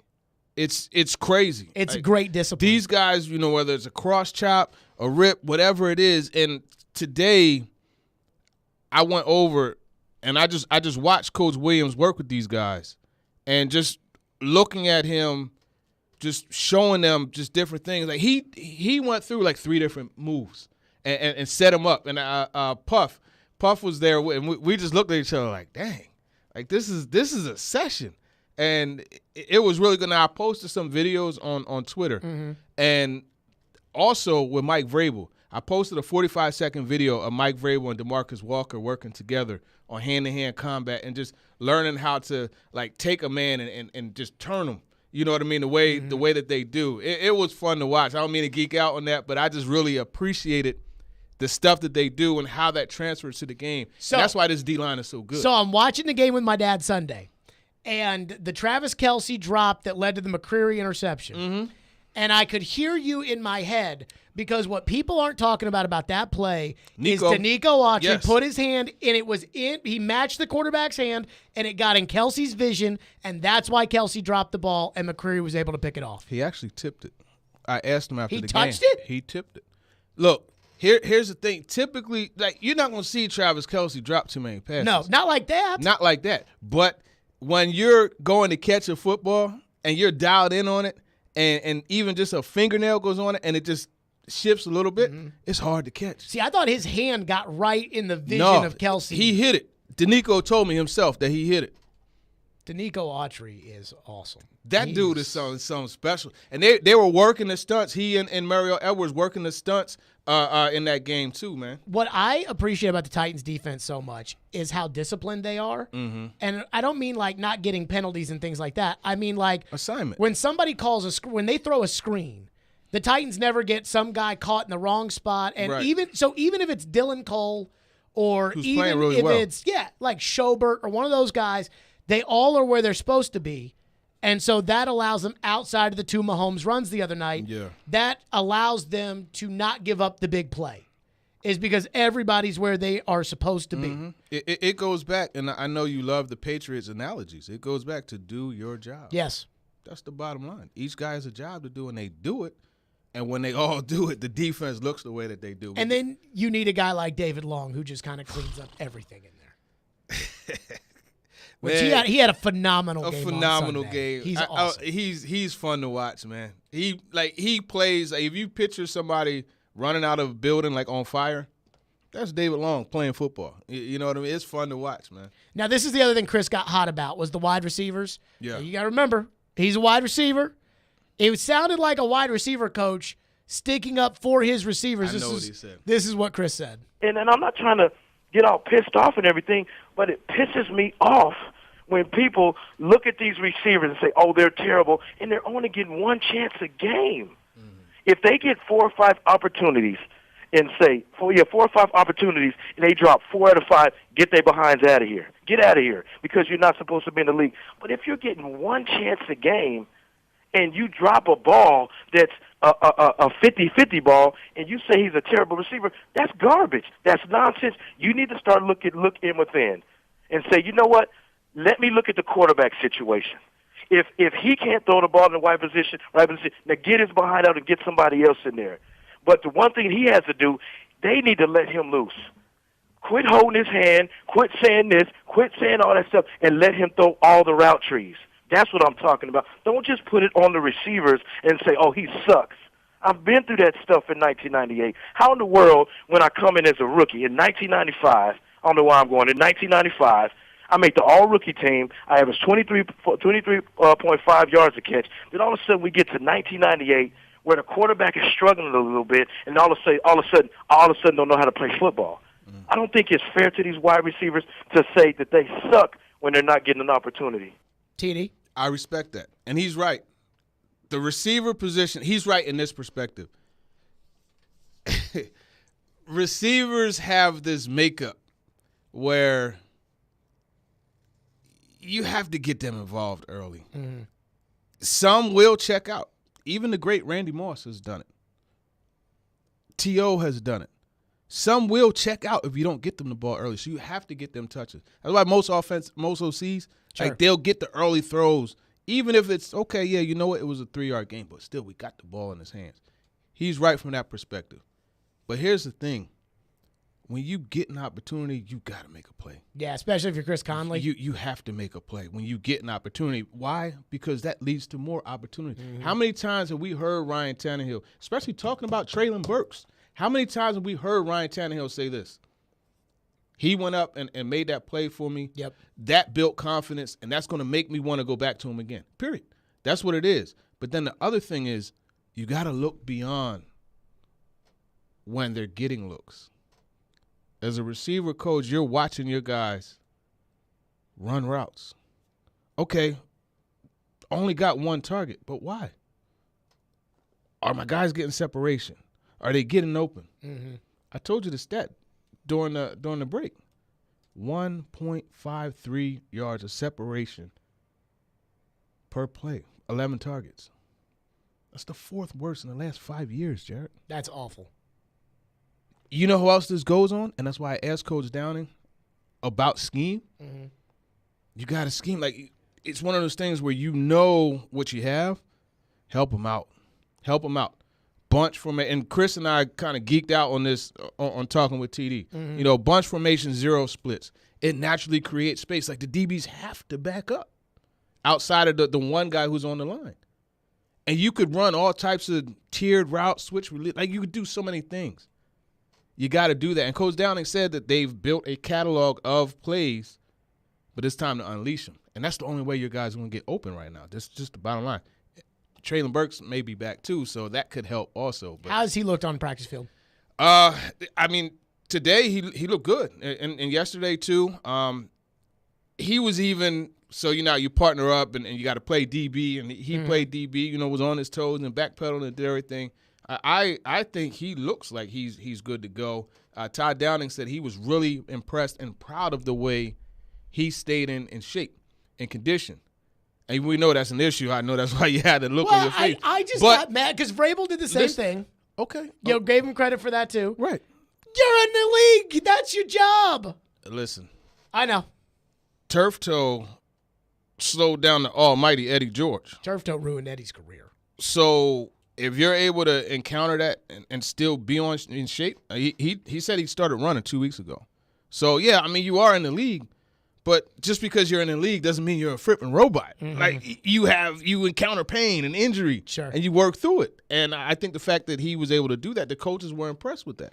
But another thing I tied down and said he liked was the mindset, the mentality, being dialed in the whole time and able to come back right where he left off, not having – so apparently they don't have to go back over things. He knows the assignment. That's good. You know where Traylon Burks earned his stripes with me? Was the play where he was hurt and didn't come out of the game. And the Titans had some kind of bad botched play or something or another happen on that. And everybody was down on Burks because it was like if you're hurt, you need to go down and you need to come out of the game. Mm-hmm. But when I watched the tape, Traylon Burks hopped on 1 foot 15 yards down the field and took his man with him. Still get that release. I'm like, he still did his thing. Like, you know, he's earned his stripes with me. 615-737-1025. TD is with us here for the TD Power Hour. Get your questions in for TD at the end of the hour. What statement did the Titans make on Sunday, even though they lost to Kansas City? TD will let us know. We'll do that next. Stillman & Company, 102.5-106.3 The Game. Thursday night. And the rebound try, gloved down by Saros. Your Nashville Predators wrap up a 5-game road trip against the Stanley Cup champion Colorado Avalanche. Pre-game at 7. Face-off at 8 on your home for Smashville. 102.5 and 106.3 The Game and the Game Nashville app. Hey, it's Eddie George. You know we all have crazy busy lives and don't take time to research car insurance, right? Well, you don't have to. Xander Insurance does all the work for you. Their system shops over 15 top companies to find you the best rates, and they keep shopping every year. Their clients have saved an average of $600. That's why I'm a client. Xander gives me more options. More options means more savings. Get free quotes at XanderInsurance.com or call 800-356-1780. Need cash for the holidays or to pay off credit cards right now?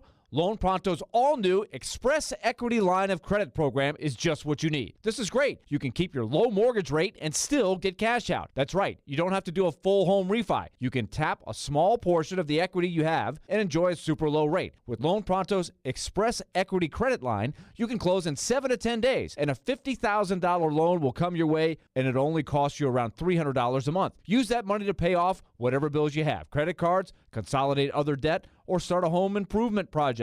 With Loan Pronto, you can access up to 95% of your home's equity, and 9 out of 10 homeowners won't even need the appraisal. Even if you did a total refi recently or just bought your home, you can tap the equity with this fast, easy program. Do it now before the holidays. Call Loan Pronto, 615-499-5780. That's 615-499-5780, or go to loanpronto.com. Equal housing lender, NMLS 1661781, subject to lender approval. Bar Lines in the Omni Nashville Hotel. Hey Nashville, Chef Phillip at Bar Lines at the Omni Hotel. Come try some of our new menu items like the Nashville Hot Fish and Chips, Nathan's Hot Dog Burn Ends, or the Nashville Chicken Jam Band. Go Preds. Attending an event downtown? Dine at Bar Lines in the Omni Nashville Hotel. Jonathan Hutton. You have to put the ball in his hands in that moment. And Chad Withrow. My kicker's making no decisions on a football team. Are in the game. Join them for NFL postgame after every Titans home game. Live from Landshark Bar and Grill in Margaritaville on Broadway. They'll break down that day's game and look ahead to the next one. NFL postgame is presented by Two Rivers Ford, Renter's Warehouse, and Superbook Sports on 102.5 and 106.3 The Game and the Game Nashville app. Hey Nashville, it's Mike Greenberg, and you're listening to Nashville's best sports talk, ESPN 102.5 The Game. TD's with us for the TD Power Hour. So I normally do not believe in moral victories. And when, like, good colleges, say, well, hey, we lost to the number 3 team in the country. I'm like, you're Michigan, you don't have moral victories. I did look at Sunday's performance by the Titans, TD, and I did say that was a moral victory given the circumstances with the Tannehill injury. I think the Titans walked out of that stadium knowing that if they play that team again, that they can beat them. I think Andy Reid walked out of that stadium thinking, I don't want to see the Titans again later this year. He walked into the stadium saying that. There's probably a lot of truth there. What do you make of the statement the Titans made to the country, even though they didn't win on Sunday, and to themselves on Sunday against Kansas City? And what did it mean to you? What it meant to me was this coaching staff is solid. They're really good. That's what it meant to me. And defensively, I think what the statement that they made is that they're ready to take on anybody. Mm-hmm. I would love to see a rematch against the Bills with this defense playing the way that they are now. Quietly, Terrence Mitchell has been a really good – and we were talking about this in the media room because somebody had said, well, if Fulton can't go, they're in trouble. Mm-hmm. Fulton's a solid corner, and I mentioned Mitchell, and they were like, well, he's not really. I said, don't get stuck on the Raiders game where he came in on Wednesday and played on Sunday. Mm-hmm. You watch more. So for me, what they did against this Chiefs team, this high-powered offense, I think that made a statement that this defense is for real, and they're ready to take on anybody. And that front just continue. I mean, we're talking about 8 deep, man. Bud Dupree, Rashard Weaver, Mario Edwards, Jeffrey Simmons, Tierra Tart, DeMarcus Walker. Kevin Strong. And when they have the nerve to pull Murch up, too, you go back to that Texans game, Larrell Murchison was reestablishing that line of scrimmage. There was one he had a TFL. It was like 3-4 yards in the backfield. He looked better in the Texan game than he ever did in training camp this year. You know why? Because collectively, these guys are rising to the occasion. So for me, that front, and then that second level of that defense, David Long, and then I think another statement that was made was the secondary. Christian Fulton had a bad play. Justin Watson got him on that deep route to Although the left. I thought that was a beautiful throw and a beautiful catch. Yeah, both. But I mean, he gave up the play. Sure. But outside of that, Fulton played solid. Also, he hit Juju about 2 seconds too early on a flag they didn't throw. I think this defensive line, this reminds me of that undefeated Patriots team. They played the Giants in the last game of the year, and there was nothing on the line for either team, but they both played their starters because of the sanctity of, 16-0 and the integrity of the game. And Michael Strahan said that they did not game plan for the Patriots, and they still played them tough. And Strahan and them walked out of it thinking, oh, we could definitely beat this team if we play them in the Super Bowl. And obviously, Strahan and those guys dominated in that Super Bowl. That defensive line for the Giants was unstoppable. Justin Tuck, Uzi. I wonder if this defensive line, we talked about it when Landry got hurt, about how, well, they probably can't be elite now that Harold Landry's out. I think they are an elite defensive line unit.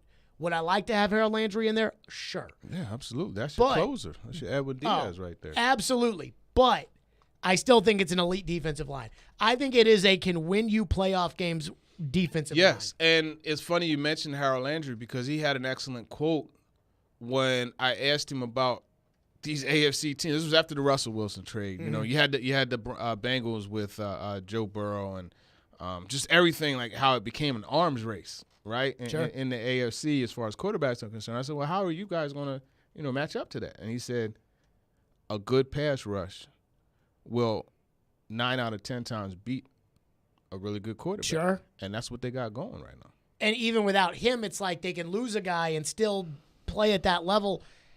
You know, I know that they'll probably never get 9 sacks in a playoff game again. But if they continue to play defensive line at the same level they're playing, and Tannehill just doesn't throw 3 interceptions in a playoff game, I think that they probably can go toe-to-toe with all these AFC teams. Maybe not Buffalo, because Buffalo's got an elite defense. But what I keep taking away from the Titans game on Sunday was the Titans knew that they were handcuffed at quarterback with Malik in there, and they still played 41 minutes. And even at the end of the game, Kansas City still couldn't score a touchdown. Yeah, I mean, listen. That's an elite defense. Yeah, I mean, you talk about what it took for them to score, right? Mahomes magic. That had to happen. Otherwise, look, a touchdown is a touchdown, but I'm just saying, that's what it took because everything else was covered. Now, they had a rough day against Travis Kelce. If you look at his numbers, most of those came early in the game. They started to settle in and play that physical style of play with him, So that was a good thing. Too many free releases earlier in the game. But that defense, in my opinion, they showed a lot. And you have guys, Lonnie Johnson Jr., you look at, Josh Kalu. These are guys that are just, getting Andrew opportunities. Adams. The tackling machine. He's a great tackler. It's unbelievable how he tackles. So, yeah. Get your questions in for TD, 615-737-1025, and we'll write to you. TD Power Hour presented by Craneworks and Rentalworks, 615-737-1025. I do have one question that we'll get with TD on the injury report. It is long. How worried should Titan fans be about the Denver game? We'll get TD's thoughts on that and your questions. Stillman & Company, 102.5-106.3 The Game. Every Wednesday at 2:45. Sanders for the touchdown, 48 yards. Former NFL wide receiver Chris Sanders joins Stillman & Company to give his thoughts on all things Titans and NFL. Fueled by Parman Energy, now hiring fuel drivers. Apply now at ParmanEnergy.com on 102.5 and 106.3 The Game and the Game Nashville app. From the Fox 17 News Code Red Weather Center. I'm Fox 17 Code Red meteorologist Greg Bobus. Forecast for us today. Seeing high temperatures in the middle 70s and increasing cloud cover. Rain returns overnight tonight into your Friday, and then temperatures fall into the 50s for the upcoming weekend. Brought to you by Hiller Plumbing, Heating, Cooling, and Electrical. Call the Happy Face Truck today.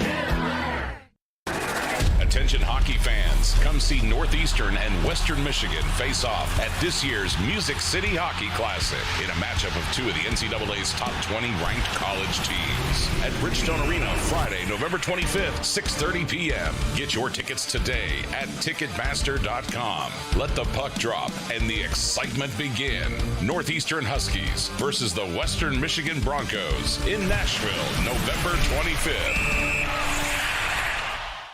Paul Feinbaum here for the Southeast leader for cranes and equipment rental, Craneworks. The Craneworks team in Nashville, Birmingham, and Mobile is ready to make your next construction or maintenance project a big success. Give Craneworks a call for your next lift, machinery moving, or rigging project. And don't forget, Rentalworks has a full line of rental equipment for jobs both big and small, and now offering qualified operators for all equipment, including aerial and earth-moving equipment. Call Craneworks at 877-282-LIFT or visit them on the web at craneworks.com.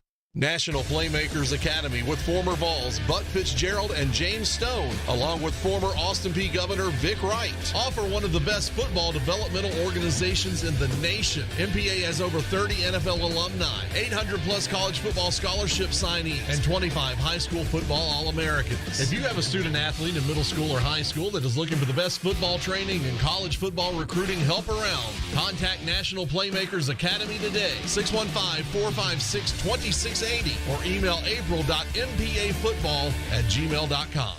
Hey, it's Jared. Are you looking to move? If so, do yourself a favor and reach out to my friends at TriStar Moving. You can be assured your move will be stress-free because they've got new utility vans to help with pack jobs to separate your high value or fragile items from the bulk of your furniture, and their movers are carefully picked and highly trained. No one in the game is doing this.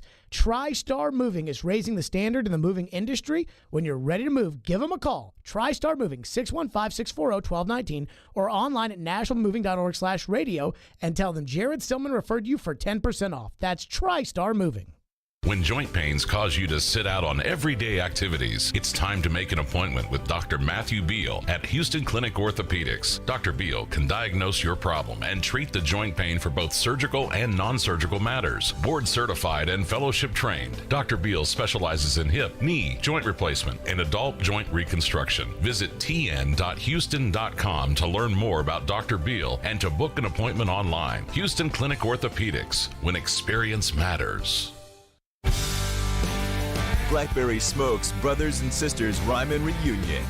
Yeah, I can feel a good one coming on. Thursday and Friday, February 9th and 10th, Ryman Auditorium. Are we waiting for the thunder? Blackberry Smoke.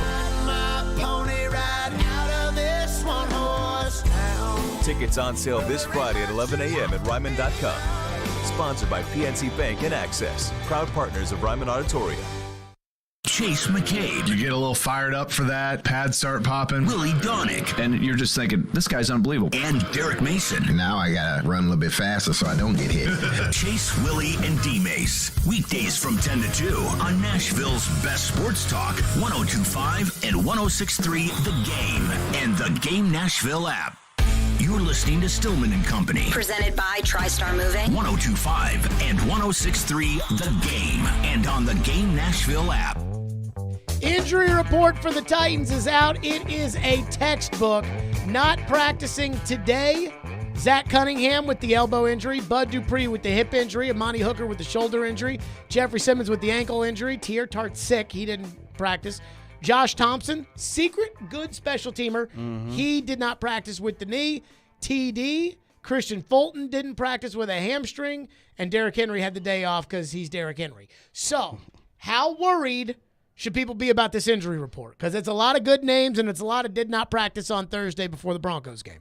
Yeah, obviously there's three names that really stick out for me, and that's Bud Dupree, Amani Hooker, Jeffrey Simmons. You know, and T.R. Tart for that matter. The illness, not practicing 2 days in a row, that could be tough, man. That could be tough. I don't know what illness it is. Hopefully, for his sake, it's something that he could work through and not be COVID. ready to go. Yeah. Well, they would. Yeah.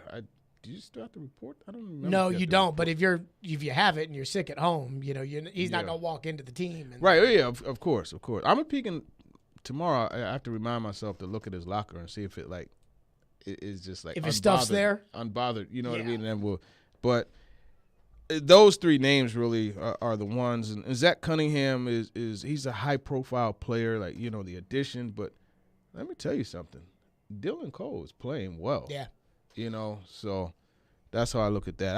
I wouldn't get overly concerned about the injury report, and there's one really, really positive thing on there, and that's Ryan Tannehill upgraded to full. Yep. So that's a step in the right direction, and if he plays, you know, obviously things could be a lot better. Let's get to your phones. Phone lines driven by WilsonCountyHyundai.com. Steven, you're up first with TD. Thank you for calling. Go ahead, Steven. Hey, it's insane how deep the depth is on defense. My question was, with Dontrell Hilliard and Derrick Henry, why don't we see more wishbone plays or anything? Is Dontrell Hilliard not a good pass blocker? Because I figure third down running backs are typically supposed to be decent at pass blocking. And why isn't he out there more often than Cody Hollister? He's more athletic, more of an option. And why isn't Austin Hooper just getting more targets? Every time he gets a target, he catches the ball. I just don't. Is it a personnel malpractice, or I'm just curious what your thoughts are on that with Dontrell Hilliard not being out there more often. Yeah, well, I'll say this. Thanks, Steve. There's one matchup that the Titans can go into pretty much any game, except for maybe Buffalo with Matt Milano. Dontrell Hilliard is a win for them against pretty much any linebacker. He runs routes like a receiver. He's really good after the catch. Everything, you know. As far as him replacing Cody Hollister, I think that's kind of a personnel thing. You got two different positions. Sure, you could motion him out into the out wide and have them line up that way. But it's just I don't think that's like apples to apples there. What was the other question? Hooper. That's not always something that's on the play caller. About Hooper?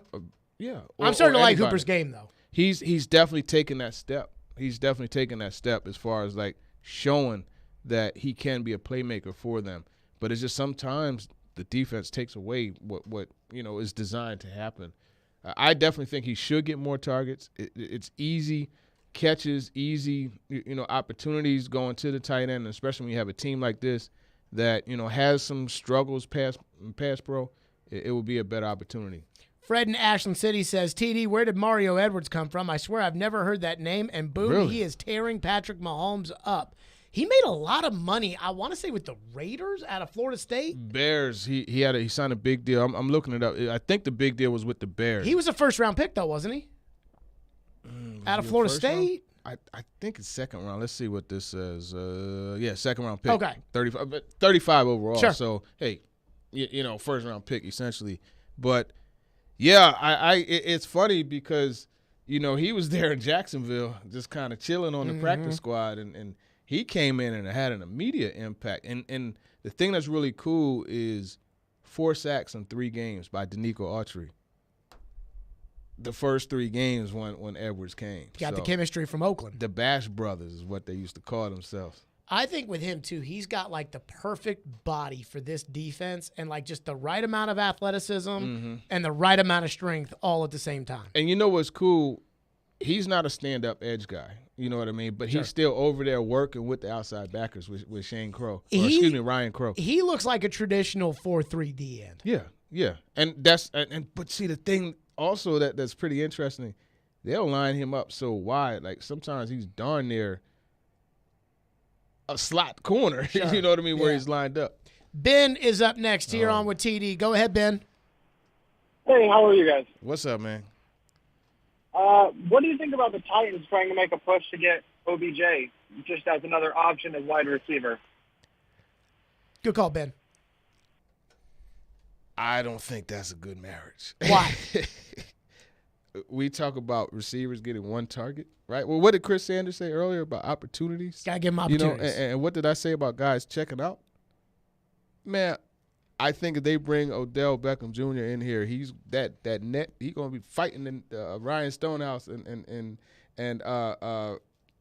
Bullock's kicking net, man. You don't think he grew up a little bit? Because with the Rams, we didn't, hear anything like that. No. He got targets with the Rams. He wasn't getting like the 9 to 10 per game that he was getting, with the Giants. And then remember, he went to the Rams coming off a whole he say, she say thing in Cleveland. His dad with Baker Mayfield. Right. So, of course, you're going to get the – I'm not knocking Odell Beckham Jr. I think OBJ is a bad dude, but not for the Titans. It's not going to work. It wouldn't work, in my opinion. Here's my only problem with OBJ at this point. The OBJ that we saw in the Super Bowl, even if he's cleared to play right now. And from what I heard, that point is coming soon. Even if he's cleared, though, he's not going to be the same OBJ he was in the Super Bowl. It just takes too long for those guys, to get back in the knee. We're talking about a knee that was torn in February. Yeah. You know what I'm saying? Right. So, but if you told me that the Titans could pay $5 million this year and, $18 million next year or something, and they could get the OBJ in the Super Bowl pre-blowing the knee up, I would do it because they have such a lack of options at wide receiver that he would get targets because who else are they going to target? Yeah. I mean, I wonder, Robert Woods got a big number next year. I'm just saying. And it's 0. But you got 1 receiver right now, and you cut Robert Woods then you have 0 receivers unless you get a receiver when you cut Robert Woods. Cedric Tillman, Jordan Addison, these are guys I think would. But me personally, I would keep Woods because I don't think, and to Chris's point when he talked about rookie year to his second year, I don't think like Space Jam, the Monstars came in and zapped Robert Woods of his ability. Sure. I still think that he's a solid receiver. Mm-hmm. But it's just one of those things where he's like a high-volume guy. Like you got to feed him. He'll continue to give you results. I don't think he's getting enough targets. Texter says, TD, what do you think Vrabel will focus on taking away? Dulcich, the tight end, or Denver's most explosive receiver, Jerry Jeudy? I think it's Dulcich, the tight end. And wasn't he on their practice squad? Dulcich is a high draft pick. I know. Man. I think they cut him and then put him on the practice squad. I think he was injured to begin the season. I think Injured? he was IR to begin the season. If they cut Greg Dulcich, somebody immediately would snap that dude up. Man, this guy averaged 17.6 yards per catch. He caught the ball throughout his career. On the Monday night game against the Chargers, he caught the ball, runs right up the sidelines. That's what he does. I'm if you like, go back and look where at was his tape, he did that so many times, running deep over routes, and he'll catch it and turn it upfield. He's a really, and they're starting to use him and get him more involved in the passing game. Dulcich is nice, and I talked to Jeff Legwold about this, and he said, one of the things they're allowing him to do what he specializes in doing, deep overs, wide stick. He actually told me at the combine that that's his favorite thing to do, wide stick. He loves that because he has the freedom to go where he wants to go according to the coverage. He's a good – that was one of the tight ends I was really high on, but they ended up getting the tight end that I was highest on, and that's Chig Okonkwo. Who, by the way, ran like a monster truck on the first play of the game. What'd he break, 455 tackles on that? That was like a 4-yard gain turned into a 48-yard gain. But then, as Chris said, we were cracking up when we talked about this. That gorilla, man, it jumped on his back. Yeah, I said he started running like Michael Johnson. The Canadian Titan says, you talked about the wide receivers being judged on what they're doing when the ball isn't in their hands. According to PFF, they've graded Nick Westbrook-Akine and Cody Hollister as poor blockers. Could there be a disconnect between what Downing and Vrabel are seeing versus what is actually happening? Could be. I'm not too keen on PFF grades, so I'm not either. That kind of diffused the question. And Canadian Titan is my guy, but there could be a disconnect because there could be something that's being asked of them, that PFF doesn't know about. So I don't know. I don't know about that. But they seem to be convinced. Now Cody Hollister is a guy they're really big on with the blocking. There have been some mistakes. But they seem to be convinced that he's a guy that they need to continue to roll out there. I mean, he's a big body. Don't get it twisted. So, I thought the block in the back was a block in the back. Yeah, even though Vrabel unmistakably got very block in the back about how it wasn't a block in the back on Hollister. Did you hear what he said to Paul? I laughed. Which one? So Paul asked about the Hollister block in the back. And Vrabel was like, "Do you have your scout there with you, Paul?" Oh, yeah. I was wow. Oh, my goodness. The level of petty from Vrabel. He's real petty. But I like that because I'm petty, too. You know what I mean? I actually I told one of the guys who used to coach here, not a coach here anymore, I said, and we have a great relationship. And the thing that I told him, I said, the thing I like about it is that you would look at me and you'd say, screw you, and I'd look at you and I'd say, screw you back. And I think I had respect for a coach, because a lot of times these people pretend like they don't read or they don't listen or they don't whatever. I don't mind being like, hey, screw you, you're wrong about whatever. And so Vrabel will do that from time to time. Yeah, he'll let you know. He'll let you know. TD, good to see you again. Talking with TD is out. And, of course, he and Chris Sanders go over the wide receivers and the lack of options. I'm sure we got a Broncos preview on there as well. Right. Jeff Legwold, ESPN NFL Nation Broncos report. Jeff is the best. Long time. Yeah. Back in the day covering the Titans. Yeah.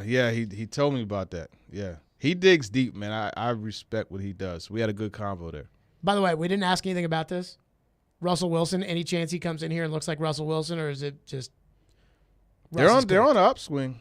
I don't know, man. I watched that London game. Listen.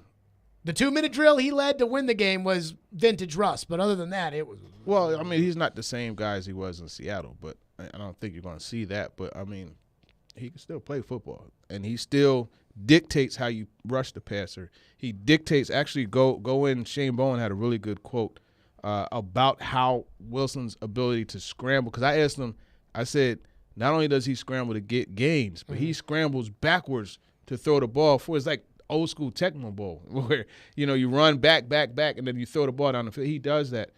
That puts a tremendous amount of stress on your DBs. And that alone, the ability to change how defenses have to play, that still lets you know that he's effective. TD, as always, good stuff, TD. Appreciate it. We'll talk to you. TD will be on the morning show tomorrow, and, of course, we'll talk to him on a pregame show. Coming up next, We got to nip something in the bud right now. We got to nip this crazy LSU conspiracy theory in the bud right now so that all you Tennessee fans don't have to worry about what I'm now calling Caroline, because Caroline brought it to my attention. We'll get to that next. Stillman and Company, 102.5, 106.3 The Game. You love the game. Tennessee touchdown! Middle Tennessee gets the score. We live the game. Just work on the little things every day. They think the coaches are just coaches. We are. We got pass rushers. Checkered flag in the air. Awesome game 7. What a stop made by UC Sarah. The Game. Nashville's best sports talk, 102.5 and 106.3 The Game, and the Game Nashville app. ElectronicExpress.com. We make it happen.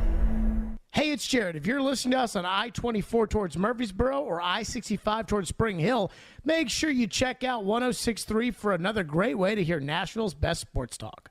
At the law office of Amanda J. Gentry, we are committed to defending your rights. We have a team committed to helping you navigate the court system, whether you've been accused of a crime or you're going through a messy divorce and custody. Call our team to help you navigate this system. We are here to protect your rights, to demand your rights, to enforce your rights. 615-604-6263. 615-604-6263. AmandaJGentry.com. Genesis Diamond's biggest and last sale of the year is coming. November 18th, 19th, and 20th. It's an extraordinary event with savings of 20, 25, up to 35% store-wide. Rings, earrings, pendants, bands, bracelets. Nothing's held back for this once-a-year, 3-day store-wide sale. Acclaimed designers will be flying in with expanded collections and special pricing. Plus, get 0% interest financing. Luxury pre-owned Rolexes are also included. It's the final store-wide sale of the year with discounts up to 35%. Genesis Diamond, November 18th through 20th only. Green Hills and Cool Springs. Hey, it's Big Joe on the go. Look, I get it. Nobody likes being in a car accident, but when that happens, make it easy on yourself and call Apple Collision Centers so you don't have to stress. They're locally owned with 3 convenient locations in O'Hickory, Hendersonville, and Gallatin. Apple Collision Centers managers combined for 60-plus years experience, and they only recommend original equipment parts on your vehicle. So, if you're in need of a repair today or down the road, just head over to Apple Collision Centers. Stan and his team will take great care of you. Online, applecollisioncenters.com. Harman Energy is now hiring drivers for their Nashville team. Harman Energy is Tennessee's petroleum solution for major industries. Right now, they're offering competitive compensation. Fuel tank wagon drivers start at $26 an hour. Fuel transport drivers, $29 an hour. Plus, there's a $4,000 sign-on bonus for CDL drivers. Top quality benefits and a great place to work, Harman Energy employees provide totally outrageous customer service. Come be an employee owner with the Harman team. Apply now at HarmanEnergy.com. College football season is here. Finally, it's me, Caroline Fenton, and you already know that I am pumped up for college football season. And Southeastern Carolines, you know that 312 Pizza Company is my favorite place in town. 312 Pizza Company is a family-owned restaurant located in the heart of Germantown, serving up authentic Chicago-style eats right here in Music City. You can catch every down of the college football season at 312 Pizza Company. From week 1 of the national championship, 312 Pizza Company is your home for college football season. From the Hillside Medical Game Studios, your Nashville Predators wrap up a 5-game road trip against the defending Stanley Cup champion Colorado Avalanche. Coverage begins at 7 on your home for Smashville. WPRT-FM Pegram, WBUC HD2 Laverne, a Cromwell Media Station, 102.5 and 106.3 The Game, where you have a voice. We're one play away from an injury. He knows this. He's a study of the game. And we have strong opinions. He's been awful. I don't think they were trying, and that's why I feel the way I feel. This is Stillman and Company with Jared Stillman and Caroline Fenton. Presented by TriStar Moving on Nashville's best sports talk, 102.5 and 106.3 The Game, and on the Game Nashville app.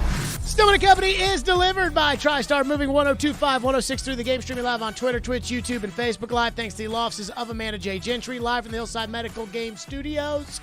Caroline out today. She did the midday show, did a fantastic job. I love Caroline with all my heart. But we're going to have to address these conspiracy theories that have been coming out over the last couple of days. I did not know this was a thing. Did you know this was a thing? This LSU thing? Yes.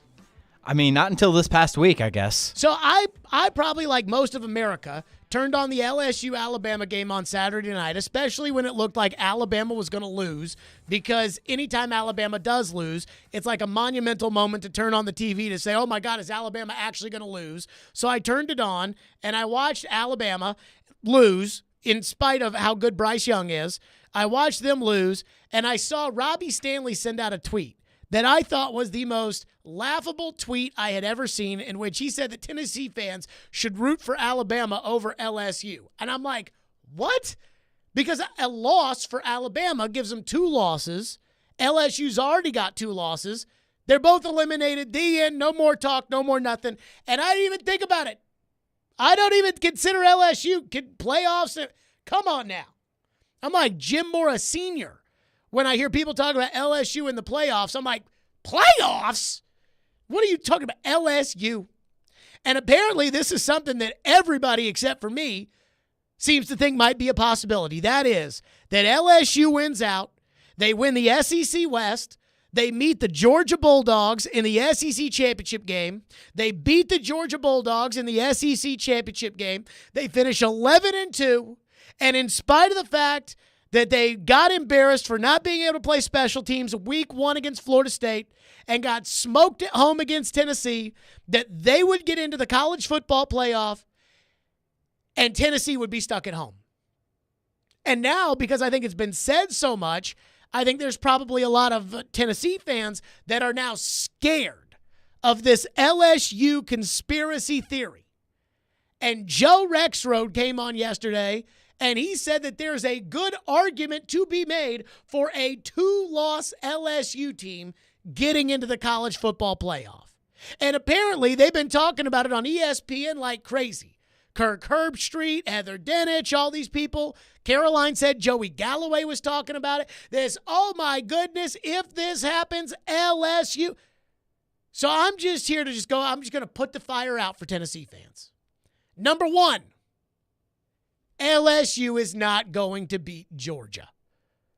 This is why I think it's such a fun topic for ESPN to talk about, because everybody knows Georgia's going to the playoff. Everybody knows the winner of Ohio State versus Michigan is going to the playoff. And that's why those games are going to get such massive TV ratings. Georgia, Tennessee, highest rated game of the year. Why? Because the winner goes to the playoff. Georgia's in. The highest game of the year this year, as far as TV is concerned, will be Ohio State, Michigan, just like it was last year. Why? Because the winner goes to the playoff. So it's like, what can we talk about that people will get passionate about, that people will debate about, that people will argue about? Let's argue about LSU, Tennessee, because nobody cares to argue about TCU. So let's argue about LSU and Tennessee.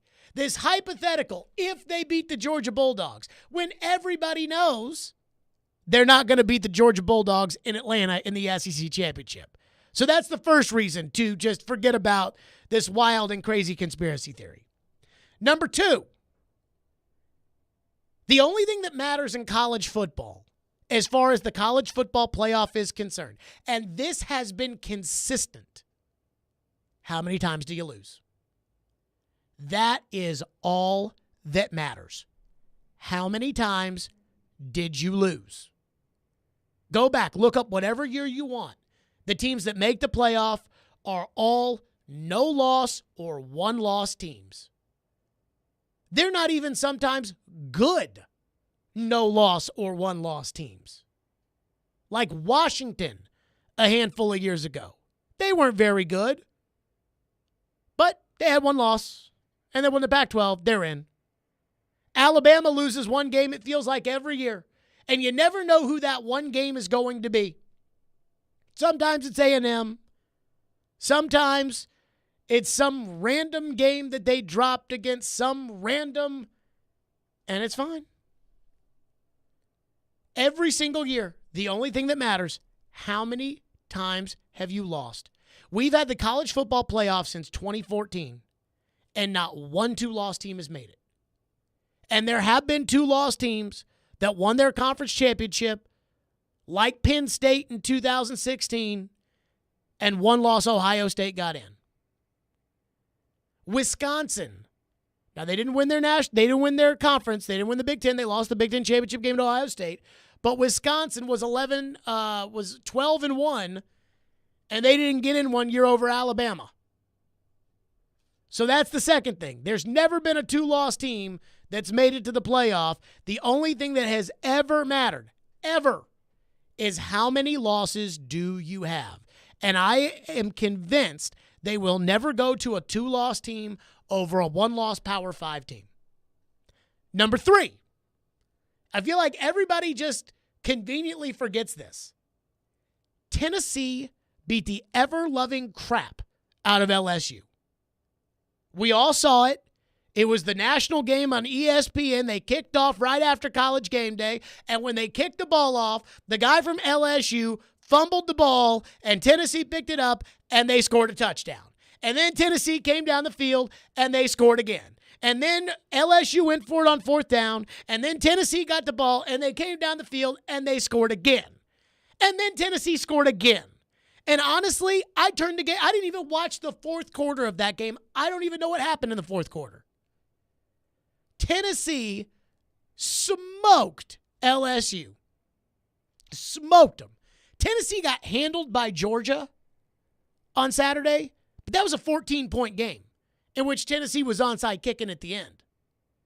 This was a beatdown of epic proportions.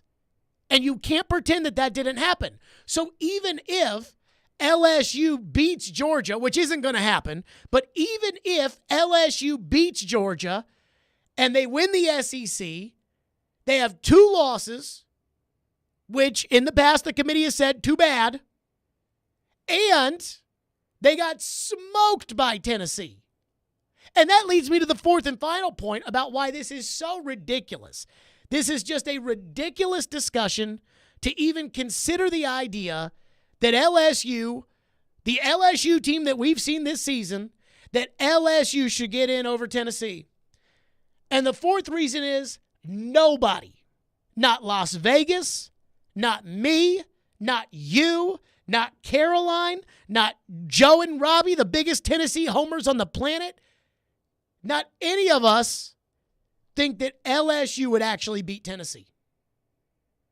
Ian, Tennessee, LSU on a neutral field. Who wins? Yeah, I'd probably go with Tennessee. Not one person in America thinks that LSU is better than Tennessee. So if not one person thinks it, and Tennessee has 1 loss, and they didn't lose to Florida State, and they smoked LSU, and not one person thinks they're going to lose, don't you think everybody in the committee room is going to be just like all of us? When they say, hey, we got to put in the 4 best teams. And all 12 of those members would say, well, Tennessee's better than LSU. Just like every other person in the country thinks Tennessee is better than LSU. So I know this is not going to put to bed all of the conspiracy theory discussions about what's going to happen. What if LSU wins out and wins the SEC and beats Georgia, which isn't going to happen, and all of a sudden now they're 11-2, and 2-loss teams never gotten in, and then could they get in over Tennessee, who creamed them at home, even though everybody knows that Tennessee would smoke LSU? Not only because we already saw it, but because we know. Everybody knows Tennessee's better than LSU. So no, Tennessee fans, you do not need to be worried about Joey Galloway throwing out the what-if scenarios because they know that it doesn't move the needle on ESPN to talk about TCU. Because that's what this is.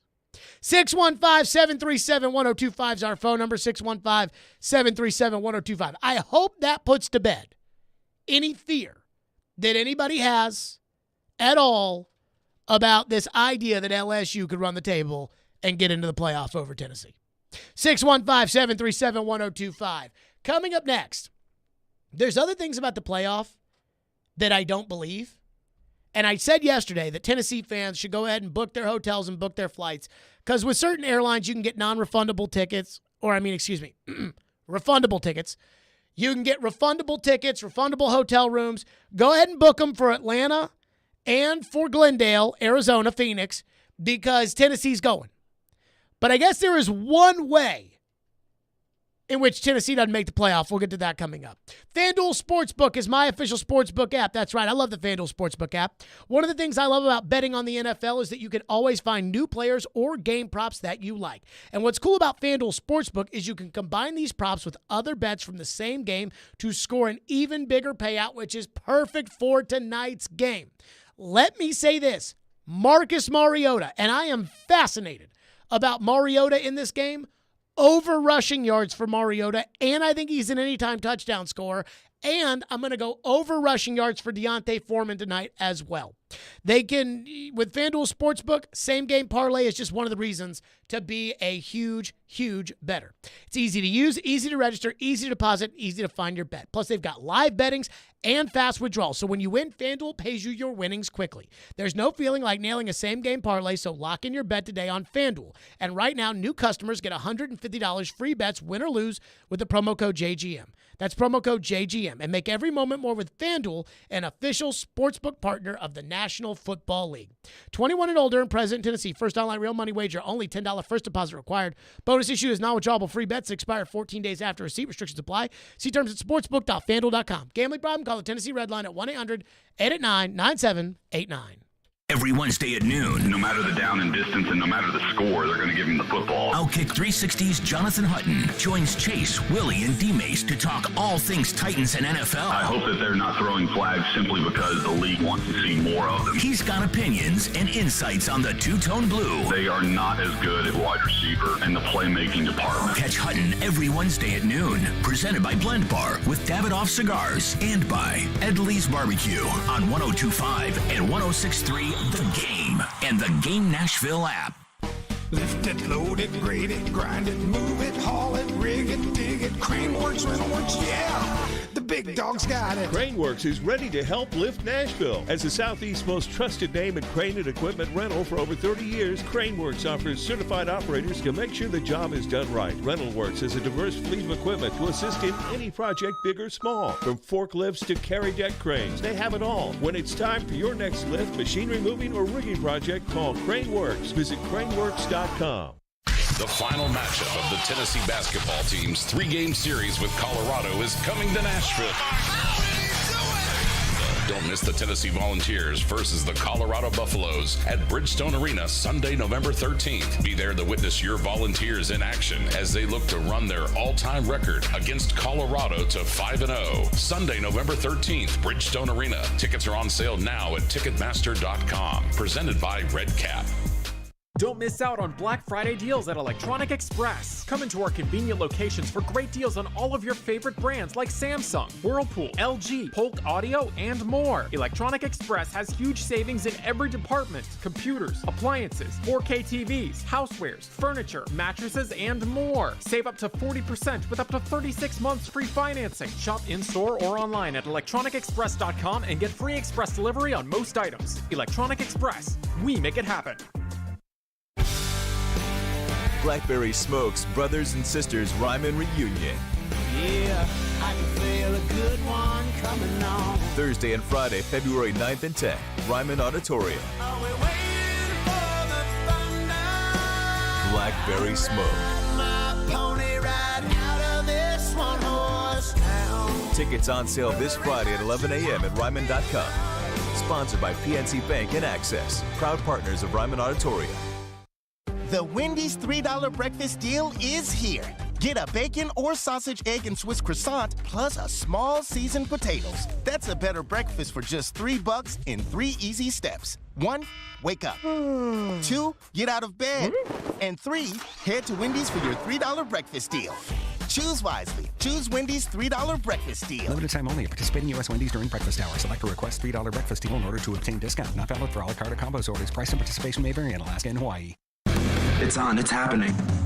Remember, you can watch us on YouTube, Facebook, Twitch, and Twitter. Get out of the way. I'm watching a game. Presented by the law offices of Amanda Gentry. You're listening to Stillman and Company. Sounds like this has been a game-changing day for all of us. Presented by TriStar Moving on 102.5 and 106.3 The Game and on the Game Nashville app. I feel like LSU, barring ultimate chaos, is sort of blocked by Tennessee, because even if they win the SEC championship, I think it's hard to take LSU over Tennessee. And we've seen this situation before in 2016 with Penn State and Ohio State in the Big Ten. Yeah, fair point. And for LSU, they just got to worry about trying to beat Arkansas right now. I mean, coming back down to earth and proving that they can be the team that they were last Saturday. But again, I think based on history, going back to 2014, it's building momentum into December. And we can look at the strength of schedule, and we can look at all these different metrics.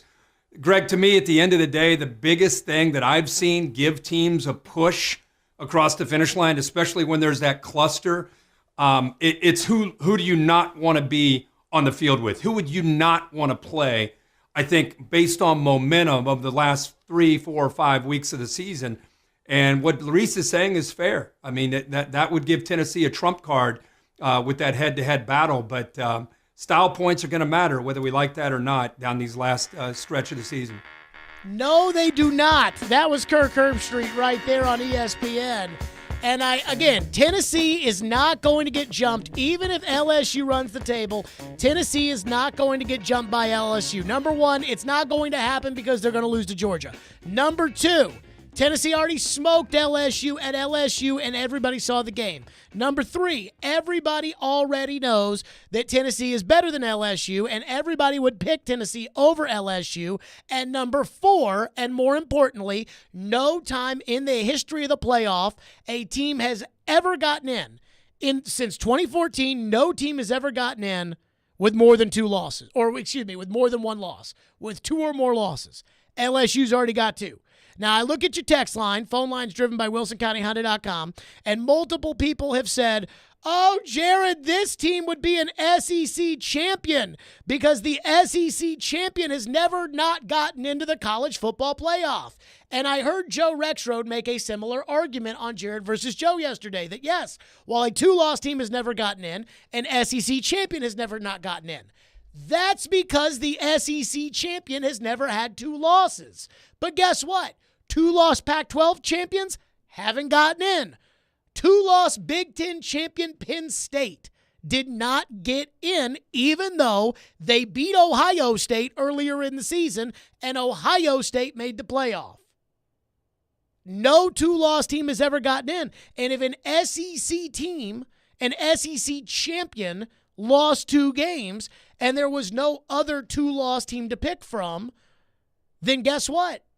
They wouldn't get in. The only way in SEC, now the SEC will always go first. There will never be, and this is one thing I think Tennessee fans got to understand. When it comes to deciding when it comes to ranking the college football teams, the SEC team will always go first. Let's say Georgia wins out and Ohio State wins out. Georgia will be the number 1 seed in the college football playoffs, and Ohio State will be number 2. If there's only 2 1-loss teams that have a legitimate shot at the playoff, and it's Tennessee and Michigan, Tennessee will go in ahead of Michigan. Why? Tennessee has a better strength of schedule. Why does Tennessee have a better strength of schedule? Because they play in the SEC. That's why. There is a legitimate SEC bias. Whether or not it's fair, I think the SEC is the best conference in college football. People outside of here on different TV networks will argue maybe that the SEC is not the best brand of football in the country. I think it is. I mean, I don't care to watch Big Ten football outside of Ohio State and Michigan, and I'm not going to. Congratulations, Michigan, you beat Penn State. That is not the same as Tennessee going to LSU and killing them. It is not the same as beating Alabama. No matter how much at the end you'll want to say it is. Oh, look at our strength of victory. Nobody cares. So the SEC will always come first in any sort of pecking order.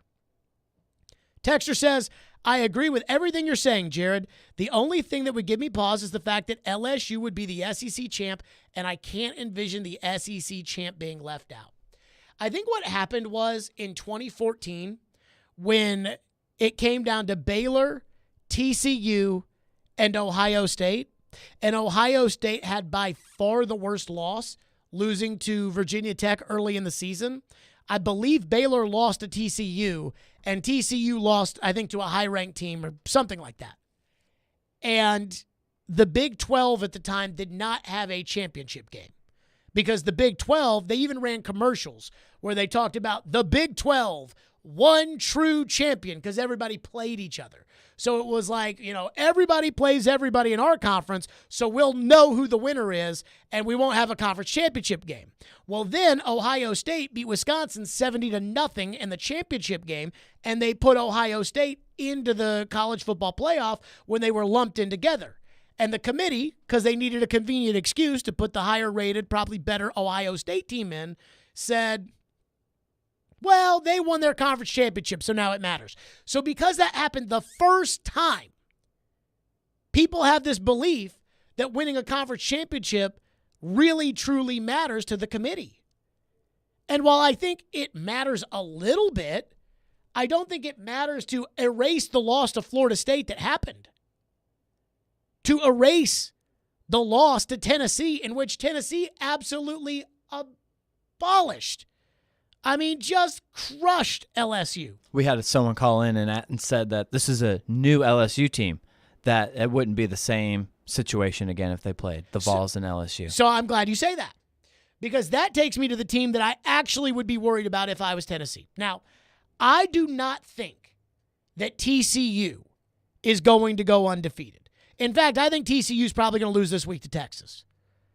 I don't think TCU is going to go through Texas, Baylor, and the Big 12 championship, where they will play either Kansas State or Oklahoma State, two teams that they played closely, and that they're going to win that game, and all of a sudden it's on to the playoff for TCU, even though they put TCU in the top 4 this week. But let's just say, for argument's sake, that TCU does run the gauntlet and they go undefeated. Well, TCU is going to get in. An undefeated Power 5 champion is never not going to get into the college football playoff. Now, that would leave one spot.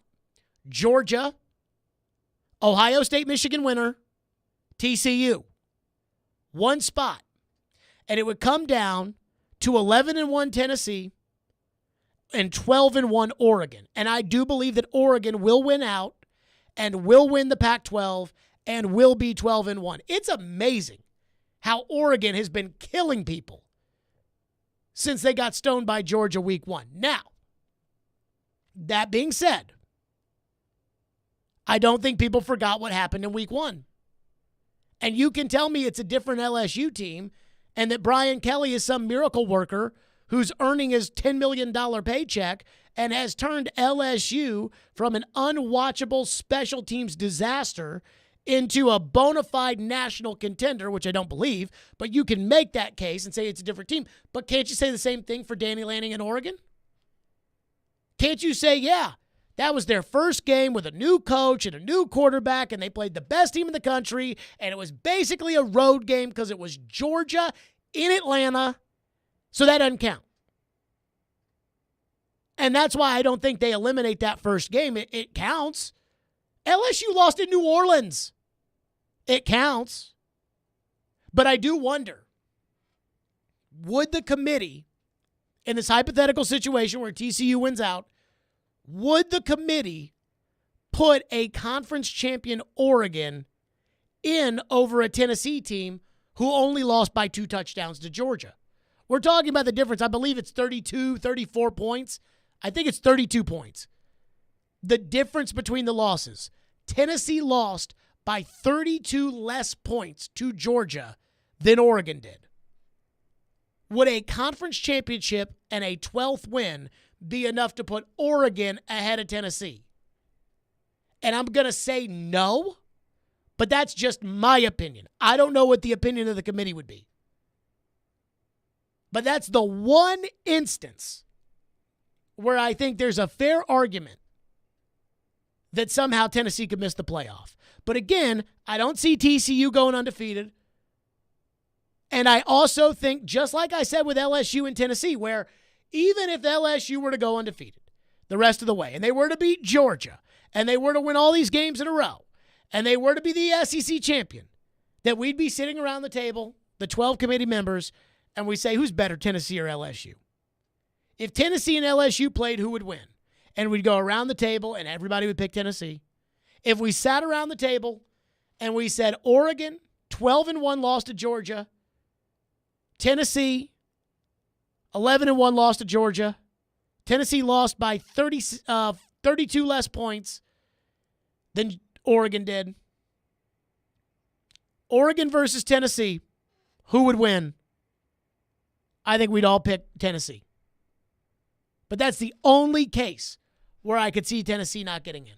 615-737-1025 is our phone number, 615-737-1025. We'll get back into your phones. Plus, Josh Heupel today, and Josh Heupel press conferences are very, what's the right way to say, boring? They're very uneventful. But he was asked about Tennessee's NIL partner, Spire Sports or whatever it is. And let me tell you, the way people talk about this NIL stuff, I think I've realized where most of America is. We'll get to that coming up next. 615-737-1025 if you want to weigh in. Hey, join Big Joe Dubin and Elijah Campbell tomorrow for the Apple Collision Center's Game Blitz, presented by National Playmakers Academy from 6 to midnight. They'll preview the big games and then take you through the night of high school football around the Mid-State. It's the Apple Collision Center's Game Blitz, presented by National Playmakers Academy on 102.5 and 106.3 The Game. Hi, I'm UC Saros. And this is Nashville. Now here's a try off to the side. What a stop made by UC Saros there. Unreal. You're listening to the flagship of the Nashville Predators Radio Network. ESPN 102.5 The Game. As a roofer, I'm always on the go, so I need to be able to get things done from anywhere. That's why I partner with Beacon. With the new Beacon Pro Plus app, I've got the brands I depend on, like GAF, right at my fingertips. Searching, ordering, tracking. It's like having my Beacon rep in my pocket 24/7. I rely on Beacon because I never stop building, and neither do they. Go to BECN.com to get started building with Beacon. Beacon, always building. It's back. Family Leisure's Ultimate Game Room Sale is back. Okay, so what's that mean? That means huge discounts, up to 50% off on all kinds of game room furniture and accessories. Like what? Up to 50% off on slate pool tables from Brunswick and Legacy Billiards. Prices start as low as $14.99 installed, plus the matching bars and game tables. Even poker tables to complete our game room are on sale as well. The guaranteed largest selection and lowest prices in the Mid-South. Wow, perfect for Christmas. Family Leisure is also featuring huge savings on massage chairs and home theater seating. Full body massage chairs starting at only $9.99. And the top-of-the-line 40 massage chair is more than half off at $29.99. What about the theater seating? Family Leisure guarantees to be half off anyone's home theater seating. 3-piece recliner sets start at only $9.99. Full power recline real leather seats are only $19.99. That's great! And they have stand-up and desktop arcade games with over 600 games, shuffleboards, foosball, and air hockey tables. It really is the Ultimate Game Room Sale. The Ultimate Game Room Sale going on now at both locations, Franklin and Antioch. Winning this award is truly like winning the Super Bowl of car dealer awards for Mercedes-Benz. Edwin Vickery, General Manager of Mercedes-Benz of Music City. Culture, eat strategy for lunch. You have to hit on all cylinders to win this award. You can strategize all you want. You got to still have the right tools, and our tools are our people. Live the dream with 3-time Mercedes-Benz Best of the Best award winner, Mercedes-Benz of Music City. Go to mbofmc.com. Calling all sweet tooths. Head to Nashville Toffee Company, a place where rich, chocolatey daydreams are created from a secret family recipe generations in the making. Their toffees and candies are handcrafted in Nashville using all-natural, kosher-certified ingredients. Sweet creamery butter, pure cane sugar, premium roasted nuts, deep rich chocolate, and sea salt. Visit NashvilleToffeeCompany.com or drop by their headquarters on Air Lane Drive for a positively hassle-free shopping experience. Whether you're buying for 1 or 100, Nashville Toffee Company is here to make your holiday gift giving easy. Hey, it's Hutton. Interest rates are rising, but not at Spring Hill Heating and Cooling. Replace your old unit fast before new regulations increase prices up to 20%. Get a new unit today at today's price and receive up to $1,500 off, or get 18 months of no payments, so the first payment is not until spring of 2024. At Spring Hill Heating and Cooling, all new systems come with a 10-year parts and labor warranty. Schedule your appointment now at springhillac.com. That's springhillac.com. Jonathan Hutton. You have to put the ball in his hands in that moment. And Chad Withrow. My kicker's making no decisions on a football team. Are in the game. Join them for NFL postgame after every Titans home game, live from Landshark Bar and Grill in Margaritaville on Broadway. They'll break down that day's game and look ahead to the next one. NFL postgame is presented by Two Rivers Ford, Renter's Warehouse, and Superbook Sports on 102.5 and 106.3 The Game and the Game Nashville app. Hey, this is Pete Weber. You're listening to Nashville's best sports talk. ESPN 102.5 The Game. NIL is a huge part of the landscape now, and from the moment that the law changed, the rulings changed, you've heard me say how important it is, as a player, a former player, the opportunities that I would have been afforded. I think our players have handled it in a really positive way. Can't underestimate at all the importance that Spire has had in providing those our players opportunities. It's life-changing for them, and it's a huge part of, the success as we continue down this road as a program. That's a huge part of it, and I think, we're uniquely situated. The Power T, this fan base, the city that is Knoxville, the opportunities that can and are afforded to our players.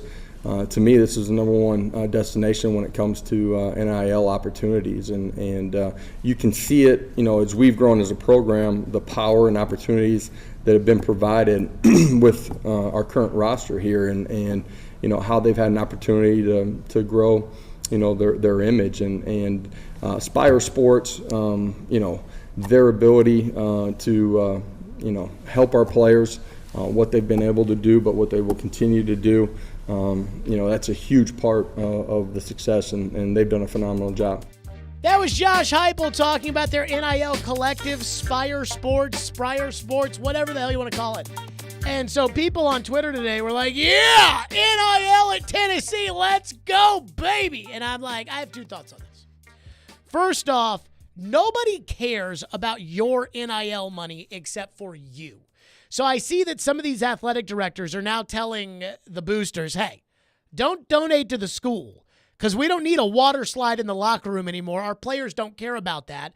We need to pay the players, so donate to the NIL collective, and then that way the collective can pay the players. Okay? Anybody have a problem with that? No. So fine. Donate your money to the players and basically pay the players to go play at your school. Fine with that? Don't care. Number two, I thought Tennessee had this offensive system built where they could compete with teams that have better players than them. I thought that was the whole point. Because all the teams they've beaten, for the most part, year in and year out, have been recruiting better than Tennessee. We were told that Jeremy Pruitt did such a bad job at the end. The roster had fallen just into an unbelievable state of disarray that it was like, there's no way that Josh Heupel can ever build a program with the players that have been left behind. And then he has this crap team last year, but they score about 40 points a game. And it's like, well, they might score a bunch of points. Now they're not going to play any defense. And now all of a sudden they're playing defense. And Josh Heupel was known for not being a good recruiter at UCF. And so now he's at Tennessee, and he's just as good as all these other teams, maybe not as good as Georgia, but just as good as everybody else. And it's like, oh, yeah, NIL, get the recruits. Yeah. I'm like, I thought that was the strength of the offensive guru, is that they can win national championships with Danny Warfel at quarterback. You know who can't win with a system? Dabo Swinney. Look at Dabo. When Dabo took over Clemson, they weren't faring very well, and he got them back into kind of the national discussion a little bit. And they had great players, but they never had the quarterback. They had guys out there like Taj Boyd, fine player. But then all of a sudden they got Deshaun Watson. And then they won a national championship. Then they lost Deshaun Watson. They had a guy by the name of Kelly Bryant. Now, they had a stacked roster. at Clemson with all these guys that went on to be first-round picks in the NFL, and they got waxed in the Sugar Bowl in the opening round of the college football playoff with Kelly Bryant at quarterback. So Dabo's got Deshaun Watson. He either loses the national title game or he wins it. Has Kelly Bryant, doesn't sniff it. Then the next year, they bench Kelly Bryant. They put Trevor Lawrence, a true freshman, in there, and voila, win the national championship. They compete. Trevor Lawrence goes to the NFL. They put in DJ Uiagalelei, who, by the way, stinks. They put in DJ Uiagalelei, and they can't win any games.